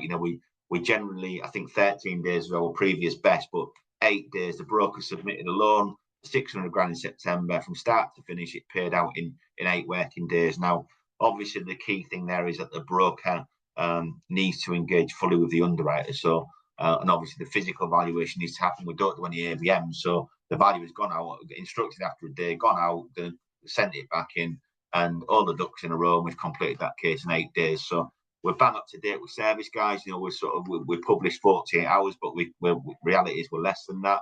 But for the right customer, for the right brokers always say, what's your turnaround times? I always say it's as good as a broker. So if you've got 4 or 5 bits of information needed that the underwriter's requested, get them 4 or 5 bits and send them into the underwriter.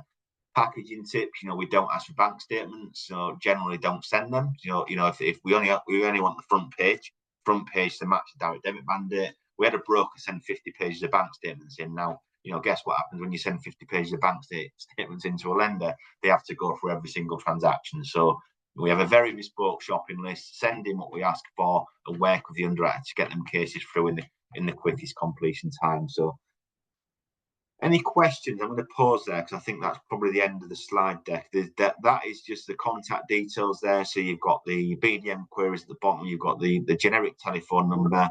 But all our information is on the website. We're a very friendly bunch. We're happy to do webinars face to face, and team meetings, whatever it may be. So, but there's a host of information. We've got great affordability calculator on the website. Everything else that you need. So, questions, Justin, if there's anything. Yeah, I don't know if you can see it, but we've got one come through from Caroline. If you have a case where the client has incorporated, but not all properties have been changed into limited company mortgages, will you lend on some? And there are some existing limited company mortgages where other lenders have lent. Some are in limited company name, unencumbered.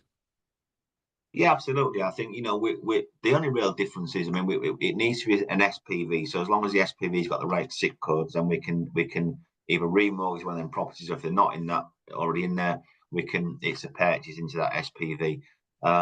In terms of the overall portfolio, if I'm understanding the question correctly, then we just look at it. Is it a portfolio landlord? Is it 4 or more properties, including the one coming to Zephyr? There's just a little bit more underwriting on them portfolio customers, but it's not exhaustive. It's just a couple more documents that we need over and above a standard application. Fantastic, thank you. And if that's not the question, Caroline, please drop me an email. I'll look to sort of expand on that. Yeah, fantastic, cool. That's it. That's what we've got at the moment. Thank you so much for your time, Mark. That's been really, really useful. Thanks, Justin, and bang on time as well. So I think we've caught up a few minutes for you. So perfect. Well done. Cheers, thank guys. you. Thank you for your time, and I'll hopefully speak to you soon. Yeah, cool. Thank you. Right, I'm going to pass you over to Paul Zammit now from the Loans Engine. And with a bit of luck, Paul, I'm going to be able to pass the slide control over to you as well. So yeah, it looks all right. Yeah, cheers, Justin.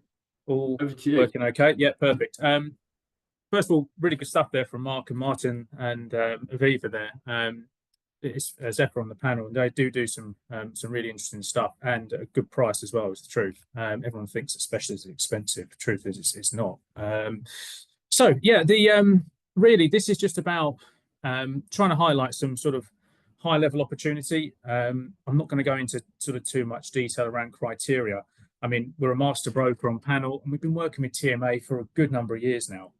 And I guess if anyone asks, well, why would I use you? I'll go into that in a second. But first and foremost, I think it's probably just think of it as like a help desk, but with a referral process. So I know that you're more resourceful now, especially with the lenders that you've got access to and available to. But you've got the TMA guys and girls there that if you're ever stuck on a case, you call. I guess we're sort of a tier below that, if that makes sense, in the sense that once you've explored all avenues, it's about not going back to the client and saying no before you've spoken to us, because we do have some lenders on board that you won't have direct access to. And the truth is, especially where it's regulated, which is the majority of our business, we're providing the advice. The onus is on us, the PIs, the cover is ours. So, and of course, it's a partnership. This isn't transactional. We try and help with anything really, from marketing to education. It's just about making sure that as a minimum, we work together to, if we can, retain the number of clients in your portfolio. If we can grow it just by, again, picking up the odd deal here and there, then great. We're under no illusion here that you're going to be calling us daily. That's not the case. More often than not, if a client comes to you for help, you can help them. So again, for me, it's sort of threefold, this presentation. I'm just going to see if it does work. There we go. It's threefold. It's really, sort of why use us, looking at the opportunity, and then we sort of end on what we would pay you as well. We've introduced a loyalty scheme recently, just to, I guess, reward repeat business is sort of where we get to. So although I run the business, my sort of expertise background, so to speak, is more in the specialist regulated team. But over the last sort of 8 to 10 years, we've grown the business in sort of covering everything specialist, I guess, with the exception of equity release, and we don't offer any protection. But of course, that's something that you can offer at the back end. So we touched on that.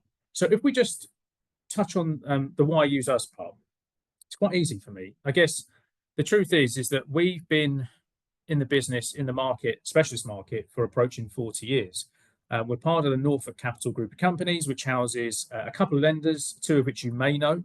So you've got Central Trust and Mercantile Trust. They're a buy-to-let bridging, seconds and commercial lender. And we have the backing of a family-run business, and values are absolutely paramount for us. Hence why I come back to the partnership piece. This isn't, as I said, a one-way street. If you need help on something or just a sense check, by all means you can call us. Hence why I use the term help desk as well. But I guess what separates us probably from most, because the truth is you will have access to other most master brokers or packages, as some people call us. But I guess what separates us is the people. Sitting behind me there, we've got a raft of guys and girls that have been in the business, or with our business, for over sort of 15 to 20 years. Put aside the fact that I've been with the business over 20 years, there are advisors and underwriters here, and sort of backroom staff that that this is all they've done for all their life. We're based in Watford. A lot of people sort of live within 5-mile radius, and it's just, as I said, it's a really good place to work, especially for anyone new coming into the business, because they're in and amongst people that have been doing it for years. So they sort of just learn through osmosis, I guess is the term. Also, how we do it is the right way. A lot of master brokers will talk about, we pay you this and we can do this and we'll help you with that. But actually, when it comes down to the nitty gritty, how we actually advise is quite different to most master brokers, because most of our business, 95% of it, comes from brokers like yourself. And of course, if you're using us, it's more often a real short-term fix, a means to an end, so to speak. So the way that we work with our system and the advisors is to ensure that if let's say it's a 50k second charge, for example, that 50k second charge is advised on the basis of the overall cost for the time that you intend to keep the client on that book for. So more often than not, let's say we're doing a second, really you're going to be paying that refinancing out in typically 18 to 24 months, something like that. But we're not looking at just what's the best rate, what's the best payment. Of course, that's important. It's actually about the total cost over the term that you intend to keep it. And that's what we're advising to. And personally, I can't think of any other way to advise. And if the regulator was to come in and ask us, well, how do you do it? I could say, well, this is how we do it. And I can't see that they would argue that that's not the right way. So as I said, we come back to, I think we do it the right way. And of course, we've been in the business for a long time. So we've got some really good lender relationships. Lenders similar to the likes of Zephyr, similar to Swansea, the stuff that sort of falls outside of the high street. And we do have lenders that will come in, they'll work they'll work the cases for us, and we just work together. Again, we form a partnership with them. And the truth is, it's a light touch referral process. I mean, look, you can use us, as I said, to sense check. Let's say you think you're getting nowhere with the lender, they're giving you a slow no, or you just can't help at all. Then by all means, you can call us. We can tell you what might be available based on half a dozen set of questions that we'll ask you. Thereafter, if you want us to take over the case, we'll just call your client and act on your behalf. And of course, that's how we'll introduce ourselves. But at no point will we cross-sell or anything like that. Even if the client comes back to us in a couple of years, automatically the system recognizes that you're the introducer. We'll be calling you before we do anything with the client. So on to the next slide. This is really just to sort of highlight, just again, the high level suite of products that we offer as a brokerage. Second charge in the top left there, that's on, it's not just a residential, we look at it on a buy-to-let, HMO, consumer buy-to-let, really anything that has an asset and a first charge, we can look to do a second. Again, it's a full offering on bridging, including development finance, as first, second, reg and non-reg. We have a small first charge panel, it's not very big. We do have the likes of the Peppers, the TMLs and so forth, but the truth is brokers use those lenders themselves. The lenders that we typically do a lot of first charge business with, and again, we don't do a lot of first charge business, just being honest, is the likes of Together, United Trust Bank, our in-house lender, and Norton Finance as well. And the typical case would be like right to buy, deck access flat, coupled with a bit of adverse or an income quirk, something of that order. Anything sort of like adverse, you've got lenders for that. That's not what you're going to be using us for. Specialist buy to let, what covers the majority of what Mark just talked about. So where it's not your typical BM or Godiva case. It's whether it's a multi-unit freehold block, expats, complex company structures, cases maybe that you just don't do, or just your business is not set up for. We get that you can't be a jack of all, and it's similar to how we operate here. Any one advisor will only be a regulated or a non-reg advisor, because there's only so many plates that they can spin. And asset finance, something we've always done off the side of our desk, but we've now brought in to the full suite, and we'll talk a bit more about that later on. And then we offer commercial and semi-commercial as well. And again, all of that, we're not expecting you to advise or broker it yourselves. So we do have a package service for anything that's non-regulated. We do just tend to find that brokers just prefer us to take over and act on their behalf, and that's sort of what we've been doing for nearly 40 years. So just to get into the nitty gritty, I guess. So that we sort of touched on what I just said. Actually, there's certain products that you just don't broker or have as part of your offering. It is quite common for us to hear phrases like, "I don't do commercial, I don't do second charges," and of course that it may be the case, and that's exactly what we're here for. So, acting as an extension of your offering, hopefully, after going through some of these slides, you'll walk away with a little bit of food for thought. And I just, not to labour the point, we're not expecting you to do it all yourself. Now, we do, to caveat that, we do offer training on certain products. If you do ever want to know a bit more about bridging because you're thinking about getting into it or commercial, we can help you with that. We sort of, we might be, inadvertently giving away the business, that's fine. But if you want to know a bit more, that's not a problem. But fundamentally, we're just trying to highlight the opportunity that ultimately your clients and you, of course, could benefit from. Just before we dive into the opportunity, just a couple of basic stats here. So 85% of first charges written in the UK originate via brokers like yourself. And the stat that's not on screen is about, I think you account for about 55% as an example of PTs, because of course clients can now go direct. But only about 35% of specialist finance solutions originate via brokers. What that means is essentially either the client doesn't think to call you when they're in a sticky situation, or they call when you assess it and you say, "Look, I can't do it at the moment. Probably best that you just come back to me, maybe when things look better in a few months," whatever. And I understand, especially where maybe the deal might be on the smaller side and it might not be, just to use the word, not worth your time, but it just maybe it's something that is going to absorb a lot of your time when actually you've got a stack of cases to go to. So typically you'll ask them to come back, and I'm only echoing what brokers tell me. The truth is most clients find their way to a specialist finance solution via online aggregators, because if you take the point I used earlier at the start around us acting as like a help desk, I know me personally, if anything like breaks at home, I mean, the other day, we've got an integrated fridge, pulled the door, the bloody fridge door came apart from the thing, nearly everything went everywhere. And I thought, well, I could get someone in to try and repair it, or do you know what, I could look online. And so I went onto Google, sent me to a YouTube video. After about 3 hours worth of fiddling, I managed to fix it. And of course, you get a great sense of achievement and you saved a few quid all the time, of course, while the kids are running riot. But my point is that, ultimately, as we're all consumers, we want to hear a yes. It's just like the old, when you used to go walk in, most people buy things online. We used to walk into a shoe shop, they didn't have your size. Typically, they'd offer you a smaller or larger size, and you try it on. If it fit, you bought it. But if they didn't offer it to you, you'd never buy it in the first place. And you go to the next shop and they do.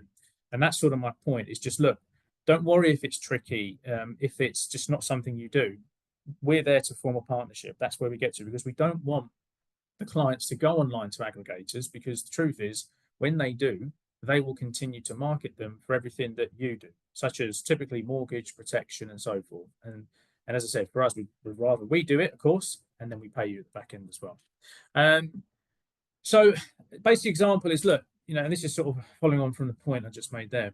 In May this year, 3,000 second charges were written, meaning that mortgage brokers only accounted for just over 1,000 introductions.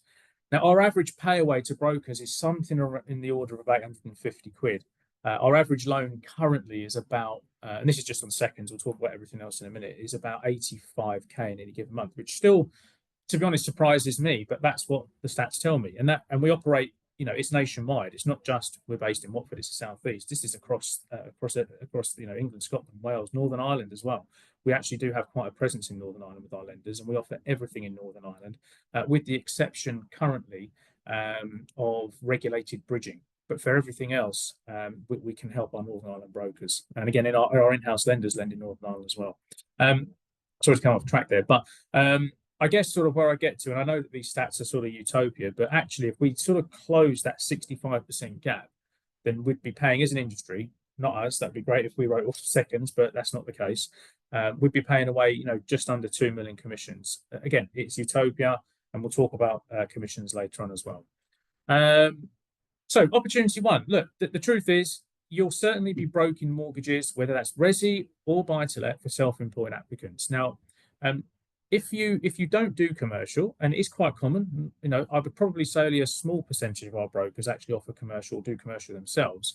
But how often do you actually ask if they own, or you know, or trade from the premises that they have potential commercial mortgage need for? I guess ultimately, if you're going through your own fact find and you're doing a resi or buy to let, you find out they're self-employed. It's just a little question, something along the lines of, oh, do you have any commercial mortgage needs, or do you have a, you know, is that something you do with your bank or whatever? They say, yeah, you know, I've got a good relationship with my bank. I say, that's fine, or I might use a commercial broker. Say to them, look, if you ever need any help, just come to me, because I have a partnership with an outfit that actually offer commercial. And so, you know, I might be able to do something better, even if it's just a cost comparison. And again, that's just a small tip, I would say, as opposed to, I guess it's an opportunity. It's a little tip just to ask your clients when you're going through your fact find. Buy-to-let second charges. Most brokers assume that seconds are isolated to resi homes. And I know I sort of spoke about this earlier, but the fact is 30% of our second charge business is written on the buy-to-let. What you don't tend to see in trade press, if you sign up to the Mortgage Strategy, Intermediary, you know, there's loads. What they don't publish on a monthly basis is those transactions, but there is an array of opportunity that we secure on a daily basis on buy-to-lets. Following it on from that, we can secure on any type of property, whether that be your SPV limited company or consumer buy-to-let, and the type of property is not an issue. So it could be a HMO, multi-unit freehold blocks, even semi-commercial. In terms of structuring the deal, we can cross-charge against a portfolio. We can top slice using earned or surplus rental income, or just using your traditional ICR, DSCR calcs. And we can lend up to 85% where it's non-reg, or 95% where it's regulated for second charge buy-to-let. And it's for any purpose, any legal purpose. It could be consolidation, it could be tax bills. Our lenders don't have hard and fast rules around that stuff. Another opportunity, seems what I'm talking about is second charge. I didn't realise this when I wrote the presentation, but we'll go on to other products in a minute. In scenarios where a client is looking to capital raise, but their income isn't quite sufficient, we can facilitate a joint borrower sole proprietor solution by adding on either a partner, husband, wife, or even an older child to the second charge application to boost affordability, where, of course, the second applicant has income. The second applicant has to be living in the property. They have to be contributing towards the running of the household, and they will jointly be liable for the new loan, which will make very clear to them when we're going through our advice process. So I guess where you have clients that maybe you wrote a mortgage for in the last few years, they've come back to you, the circumstances haven't changed. Of course, rates are now that bit higher than they were a couple of years ago. You sort of max them out at the time. If they're looking to raise any more, well, that again, if it is in a single name, if they do have a partner, husband or wife, just ask that question. We can look at that for you. Asset finance, following on from what I touched on earlier around commercial, etc. We understand that again, asset finance is probably something you just don't do. For us, asset finance generally comes into play where the client's a bit short on the deposit, but they have tangible assets such as machinery or equipment, or something like intangible, like a license or patent. We can secure against them. Look, in a nutshell, it's a HP agreement. So we can look to help clients that are looking to finance cars for business use. EVs is of course popular at the moment, but either way, don't rule anything out. You could actually be a shop owner with, you know, like those fridge freezers that you get in convenience stores. Typically they're on a lease. We can look to secure against them. Loan to value, again, for all of our products, don't let it get in the way. On a resi home, we can lend to up to 100% with our main panel or on one property. That's not for purchases. With our small lender panel, for purchases, we cap out at 85%. But for anything seconds, we can go to 100%. But of course, if the client does own any other properties or assets, we can look to secure against them as well, whether it's a separate loan or a cross charge. We also have an off-panel lender who will lend in excess of 100%. They are typically for small advances where personal or unsecured finance is unachievable. As I said, in keeping with all of what I'm talking about, this is, you know, off the high street. I would highly recommend that a client looks at their own bank first before talking to us about a personal loan. On that note, we do have, as part of the group that we're a part of, an unsecured personal loan provider called Norwich Trust. Norwich Trust is basically because that's sort of where the Norfolk Capital head office is. And we can look at anything from 3 to 20k from terms from 3 to 10 years. A couple of things: client has to be a homeowner, they have to be employed. But as I said, ultimately they're loans for an alternative who aren't eligible for either a secured loan or they just don't, they don't want to use their property as security, and they've been to their own bank. Chain breaks, you'll certainly been in a situation where you've worked hard to obtain a mortgage for a client only for it to collapse. Of course, in these situations where the client is keen to move and where the purchase is still on, we can help bridge the gap, excuse the rubbish pun, via regulated bridge. Is bridging cheap? No. Does it secure the property for the client? Yes. Of course, can the client clear the bridging loan? Yes, when they sell their original property. The key for bridging really is forget about credit history, income. If the exit is sale of the property, the lenders, to a degree, don't care about that. All they're focusing on is when can that money be paid back. Regulated bridging is not as big as unregulated bridging, but we do quite, it's actually about a 60-40 split with us internally. The wider market is very heavily weighted towards unregulated, but the opportunity lies in the chain breaks for you guys and girls. That's where I get to. Valuation, where it's been returned nil val, certainly been in that situation where the surveyor might be a bit of a rogue and they've sort of said it's unhabitable or worse, unmortgageable, leading to a nil val. Auction purchases, of course, for unreg bridging comes into play. We'll secure the property by over the unreg bridge. Client gets it up to standard. You can then clear the bridge using a conventional specialist buy-to-let mortgage. For resi properties and where the client has started works or they've run out of money, you can secure, and you can't secure a further advance due to the similar issues above. We can help by a reg bridge, or in some cases a second charge, because that generally will be cheaper, is the truth. Again, bridging is not cheap, serves a purpose, but if we can do it with alternative means, then we will do that if it's cheaper. Opportunity 10, it goes, and I said this before, we'll never cross-sell, we'll never market your client. The only thing that we'll do to help you is that if we have fixed in your client on a product for, let's say, 2, 3, 4 or 5 years, whatever it is, 1 month before the rate lapsing, we'll call you the broker, not the client, just to sort of say, look, we did this deal a couple of years ago, the fixed rate is coming to an end. More often than not, what we tend to find is that brokers have already refinanced out, but for those clients that they haven't been able to because the plan just hasn't worked, because whether it's the economy, of course, or the client circumstances have massively changed, we can look to either sort of PT or refinance onto something better. But on any capital raising case that we're facilitating, there's always a protection need, of course, whether that be a second charge or a resi mortgage. That's something that you can help with. Income multiples, in simple terms, our lenders don't have set rules. So in theory, anything's possible. Our lenders' approach is very common sense based. It's what comes in versus what goes out. Obviously, it has to be affordable for both the client and the lender, but just to sort of make you aware, there's no hard and fast rules. So clients that are asset rich and maybe not cash poor, but where you just look at it and you think that's not going to work, again, do not rule it out, especially when you bring into the equation, again, a joint borrower sole proprietor potential solution. Self-employed, we do have a lender, and this is on a first or second charge basis. They'll look at a minimum of 6 months if a limited company. It's not cheap, as you can probably imagine.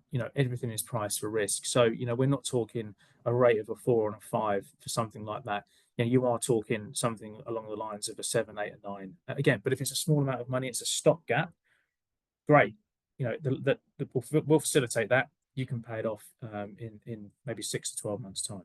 But we can look at projections of income. So where they've, let's say, been trading for a relatively small amount of time, 12 months or less, or where the last year's figures just aren't quite working for you, we can get an accounting projection, and we have 3 lenders that will work on that basis. We can either use salary and dividends, or we can use net profit and salary, whichever works best is sort of where we get to. Adverse credit, honestly, anything's possible. Please don't rule anything out. Could be mortgage arrears, default, CCJs, close to bankruptcy. Don't let a credit report dictate what just don't let it sort of lead you down the path where, you think no one's going to touch it. Again, price for risk, anything is possible. I can't stress this enough. I do see, I have conversations with brokers. I might be on the road, or they'll just give me a call and say, I've got this case. It's, they've missed a couple of payments on their mortgage in the last 12 months. You probably won't be able to do it. So, well, let's have a chat. And typically where the LTV is right, where it's typically about below 70, there'll be a lender. It's whether or not it works for the client is sort of where I get to. Because the truth is we can actually do quite a lot. But a lot of the time, especially if they're speculating to accumulate, the client might just look at the price and think, do you know what, I'll wait. However, in the sort of regulated space, more often than not, where there is a pressing need to, whether it's a chain break or it's to reduce outgoings or whether it's home proof, whatever it may be, again, typically they're the cases, the scenarios where it's a needs must. But yeah, do not rule anything out, please. Construction of property, I saw a question earlier. Again, anything's possible. Anything from your non-PRC repaired sort of post-war ex-council estates, concrete, steel frame, BISFs, timber frame, Mundic if you're down in the southwest, even modern method, the Dura block, for example. Again, do not rule anything out. We have lenders to cater for generally every scenario that fill gaps, fall between the stools, whatever you want to call it. Again, it just if there's a product and an option for the client, then it's up to them to decide. Ultimately, you can only take a horse to water, so to speak. And then finally, I think I'm in time here. Yeah. Our recent loyalty scheme that we've introduced. First and foremost, it's not on the slides here actually, but when it comes to fees, I can tell you hand on heart, we're not the most expensive, we're not the cheapest. Bang for buck, you do get a lot of, I guess, experience, expertise, and stuff that I talked about our people. We'll always have a conversation about fees, but one thing's for sure is that you'll never walk away with less than 500 quid with us, even if it's for a small 20k deal. And that's not because we're charging extortionate fees. But one thing I've introduced recently, I say recently, we're in October, it was in January, is a loyalty scheme. So the standard pay away to brokers is a 50% split of what we get from the lender. However, what we now offer is a loyalty scheme whereby once you get to 3 completions, we'll pay you 60% of the proc. And when you get to 5 completions, we'll pay you 70% of the proc. And I can tell you that in July this year, we have a firm, a broker firm that actually does quite a bit of business and with us, and they got to a place where they were earning 70%. And we paid them more than we made on deals, even though on every deal, we're advising, we're doing the fact finds, we're packaging the deal. For us, however, without the broker, we wouldn't receive the cases. And so that's where I get to. Ultimately, we want to try and give a bit more back. And to do that, I think, money does talk a lot of the time. But one thing I would say, as I said, is that not to labour the point, is that bang for buck, with the expertise and the people behind me, you will get a first-class service, and so will your client. And that's pretty much it from me. The one thing I would say is, if you can see that at the bottom right, you'll see our website. There is a quick quote tool option on there. So if you don't want to call in and have a chat, I would highly recommend you do that. However, you can go on our website. You can choose the product that you're thinking that you might want to look at for the client. It could be buy to let commercial. If you just type in some high level numbers, i.e. the amount they're looking for, the rough loan to value, it gives you like a price table. And you can sort of have a look at that and sort of maybe if you want to go back to the client. But I would always say probably best to pick up the phone, because there's always a story. There's always a reason why you're referring over to us. The last thing is follow us on LinkedIn. There are on a weekly basis case studies that we highlight and promote, because it's all well and good us telling you that we've done this £1 million deal, but actually how we facilitated and structured the deal is important, so you can help spot the opportunity. And look, I'd love to be doing £1 million deals every week. We don't. Typically we'll look at small deals, and one thing we didn't really touch on is the fact that we'll look at I guess the not just weird and wonderful, but the stuff that maybe the high street just don't have an appetite for. So it could be a 40k first charge buy to let, could be a 30k unencumbered resi. We will look at anything possible, again, just to make sure that you retain your client portfolio. That's it for me. I'll pass you back to Justin. If there's any questions, pop them in the chat. I'll stay on and happy to answer them for you. Brilliant, Paul. Thank you. That's really useful. No worries. If there's any questions, as I say, stick them in the chat or the Q&A box. One thing I would say is I was talking to a firm a few weeks ago, actually, and we were talking about where he passes his business. And he said he attended one of these webinars, I think it was last year he did it when you were on, can't remember the date. And the one thing that he remembers more than anything else that you said was, if you got a case on your desk that you just almost given up with, he says, just give us a call. And he gave you a call, he placed that case, and I would assume now he might be on one of your loyalty deals, because he says he uses you for every time he gets something where he goes, I just don't know what to do. He's straight on the phone to you, and he says it was that one sentence of, just give us a call with that case you can't place. He says it was the best thing he did, because I love the guy, he's great, and he said, I don't really care about the money and the loyalty. He says, but it just meant my client got what they needed that I couldn't do with my normal remit, and I was able to go somewhere and get them sorted. And I just thought that really resonated with me, that actually it was just brilliant way of conducting business. But it was literally, if you've got something on your desk and you can't place it, just give you a shout. It's funny actually, Justin. You just struck a chord with something. So we're also panel with Primus, part of the LSL group, and Liz Wilkie on friends with, she has me in her phone as Paul, don't chuck it in the bin, Zamet. so I think, yeah, if you just think about that term, never chuck it in the bin, you won't go far wrong, is where I get to. But yeah, no, you're absolutely right, Justin. And thanks for bringing that up, because I'm sure he's on our list, and I'm sure he's probably one of our Premier Plus members now.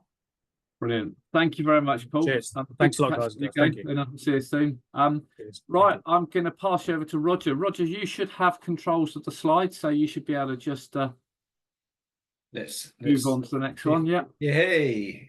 Fantastic. Success. Over to you. All right, brilliant. Thanks.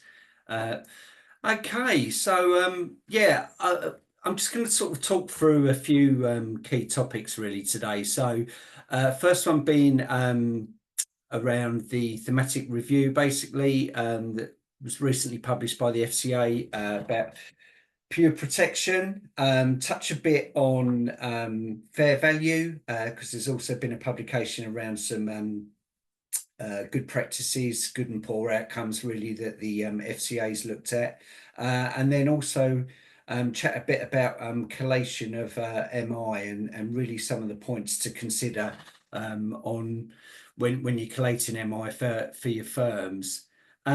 So in August, there was a thematic review done. So obviously looking at oversight and governance of general insurance and pure protection. So yes, there was a number of GI products that they looked at, but also the FCA was looking at term assurance, critical illness, income protection, and whole of life. So what they were doing was like considering requirements for the manufacturers to provide product information and sort of the arrangements of distributors for how they distributed the products and services, and that's sort of including the strategy, understanding the product's target market, and feedback that should be given to the manufacturer in certain instances. It's obviously it's quite an in-depth report. If you haven't read it, I suggest it is worth taking a bit of time. I would say the tone is probably one of almost a bit of disappointment from the regulator on some of their findings. From a distribution point of view, I think it was 39 distributors that they included as part of this review, of varying sizes. So they tried to get a real sort of cross-section of information. But some of the things that caught our eyes was in the review was felt that couldn't provide adequate evidence of how a firm had reached its decisions or what processes were in place to actually assess overall value. The fact that they weren't reviewing products for distribution annually. So obviously your product proposition to your customers, you should be reviewing and making sure they're fit for purpose, at least on an annual basis. They felt that there weren't any proper identification really of triggers where an interim review should be carried out. So if you think about it from a proposition aspect, if there was a big change in a particular aspect of a product, that should at firm level cause you to stop and think to make sure it's still appropriate for your customers. There was a finding that couldn't really point to a process that sort of at the start of the process that you've actually got the right amount of information to make an informed choice, to make sure that it did meet your sort of target customer market. that there wasn't sufficient processes to identify and manage conflicts of interest, and also that didn't adequately identify risks. And here's a couple of examples for like duplication of cover or characteristics of products that were packaged, that sometimes it could be cheaper for a customer to have them individually rather than packaged. So there is a lot of detail in the review. But as I said, for me, there was a bit of a tone of disappointment from the manufacturer's point of view and also a distribution point of view, where I think it's fair to say the regulator feels that there's some more work to be done. So sort of immediately on the heels of them publishing that, there's also they announced that they're going to be doing a market study into distribution of pure protection. So again, there's some details that you can read around it. Not only are they looking at the sort of design of commission and whether or not that's having an impact on fair value, but they're also going to be looking at whether or not the impact of unnecessary switching. So is a new product providing poorer value? Trying to understand a bit more the use of loaded premiums in the marketplace.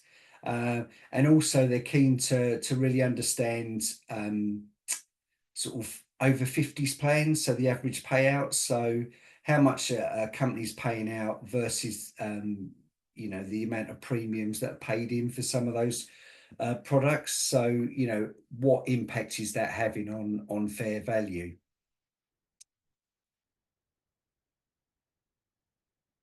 So fair value in September, so literally last month, there was a publication where they were just looking at some good and poor practices around that, and they've just highlighted some key messages really to the firm. So as you can see, outcomes of consumer duty need to be considered holistically.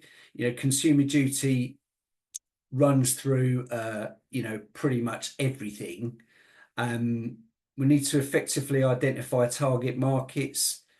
There needs to be sort of analysis, and a key point here, evidence on fair value assessments. The regulator says that that's absolutely vital. And also the final point, that if something's identified that could have a sort of detrimental impact around fair value, that actually prompt action should be taken by a firm. I've got a section here which I just thought was interesting. So, it's just a statement on what the regulator refers to as fair value. The specific focus of price and value outcome rules is to make sure that the price the customer pays for a product or service is reasonable compared to the overall benefits they receive. The regulators are clear that they expect firms to think about price when they're assessing fair value, but it shouldn't be consideration. The rules, they don't set prices. They don't require prices necessarily to be low, or require firms to charge the same as competitors. But as it clearly says, they do require that firms assess whether or not they're providing fair value and take action if they're not. So they're absolutely wanting firms to exercise judgment to make sure that it's the most effective way that the products and services offer real fair value to retail customers. And obviously seeking continual improvement, that links in with everything that the regulators wanting to do within the industry, really. In the respect to the findings under this sort of publication, there's further detail in each of the sections, and for me, I think it's worth just reviewing some of these publications and just overlaying them a bit with how your firm's set up. We recently, everyone had to complete their consumer duty board report. and the collation of sort of MI and how you consider things and the impact of your sort of strategy and the systems and controls that you have in place is something that really you can't underestimate the importance of taking time. So I suppose for me, linking into sort of collation of MI, you know, I've just put a few things down really. So it's as it clearly says, it's not an exhaustive list, but it's just things to consider really. So from a file quality point of view, what is it you do? You know, when you look at your file quality from a firm aspect, how do you decide whether or not a good or poor outcome's been achieved for the customer? And then within that, when you've decided it, what's the root cause for that? It's not necessarily the root cause just on if it's a poor outcome, because obviously if there's a poor outcome, you'd want to fix that. But do you take time to understand, is there something within the process that's consistently delivering you a good outcome? And if that is the case, is that same process on all the products and services that you offer? If it's not, then there's potentially an opportunity to replicate that. Customer service, you know, what is the feedback that you're receiving telling you? You know, how do you store your customer service feedback? You can look at complaints, you can look at sort of good reviews, compliments that you get, but what are actually telling you about the products and services that you deliver? Financial incentives, have you got a scheme in place that could incentivize people to meet a particular threshold? If you do, what sort of risk mitigation do you have to make sure that, again, there's not going to necessarily cause any potential customer detriment? Persistency, do you look at the persistency data from a firm point of view? Again, what's that information telling you about your processes? Or it may be purely for a particular individual and the competency that they may have. Things like lender and provider spread, including maybe the product types and the terms. If there's a bias, you know, there may be a bias, but do you actually understand why there is a bias in place? If you're comfortable with that, then that's fine. But if you've spotted something, have you done anything to reference it? And I suppose the final one is fair value assessment. So thinking about some of the bits that were pulled out of the thematic review was actually, as a starting point, have you even got the required information from the provider itself for you at a firm level to really be able to make an informed decision and be comfortable that the product and the service that you're offering is correct for your customer base? And for me, those that's a really important point, is this collation of data and MI. When you read through the thematic review, it's very much they're concerned about how has a firm demonstrated that they understood this? Have they got the right data in order to help their decision-making process? How do they know that the customer is going to get the right outcome all the time? So taking the time to make sure you review your MI on a regular basis and really try and understand what that is telling you for all aspects of your business, and overlaying it with some of the sort of recent publications from the regulator will just put you in a really good place moving forwards. So there's lots and lots of detail on the recent publications, and I was very keen not to bore everyone with death by a PowerPoint. But my advice would be absolutely take some time out to read it. try and get a feeling for some of the findings that the regulators got, and just see that, is there anything that resonates with you within any of your processes, and is there anything that you can do to be on the front foot, basically to look to mitigate things. If you are looking at information from a provider and you don't feel that that's significant enough for you to make that correct decision around the product or the service that you're offering, you need to be brave and then go back to the provider and ask for more information, and then the providers themselves will absolutely should be taking account of any feedback that you've given them.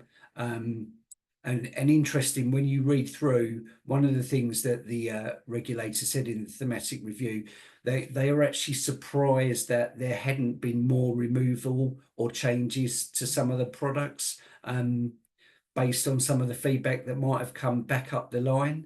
So clearly the spotlight is going to be on it from the regulator moving forward. They're very keen that the protection market is dominated by a few sort of like key firms, and they're wanting to understand what potential impact that may have on fair value for customers on a broader aspect.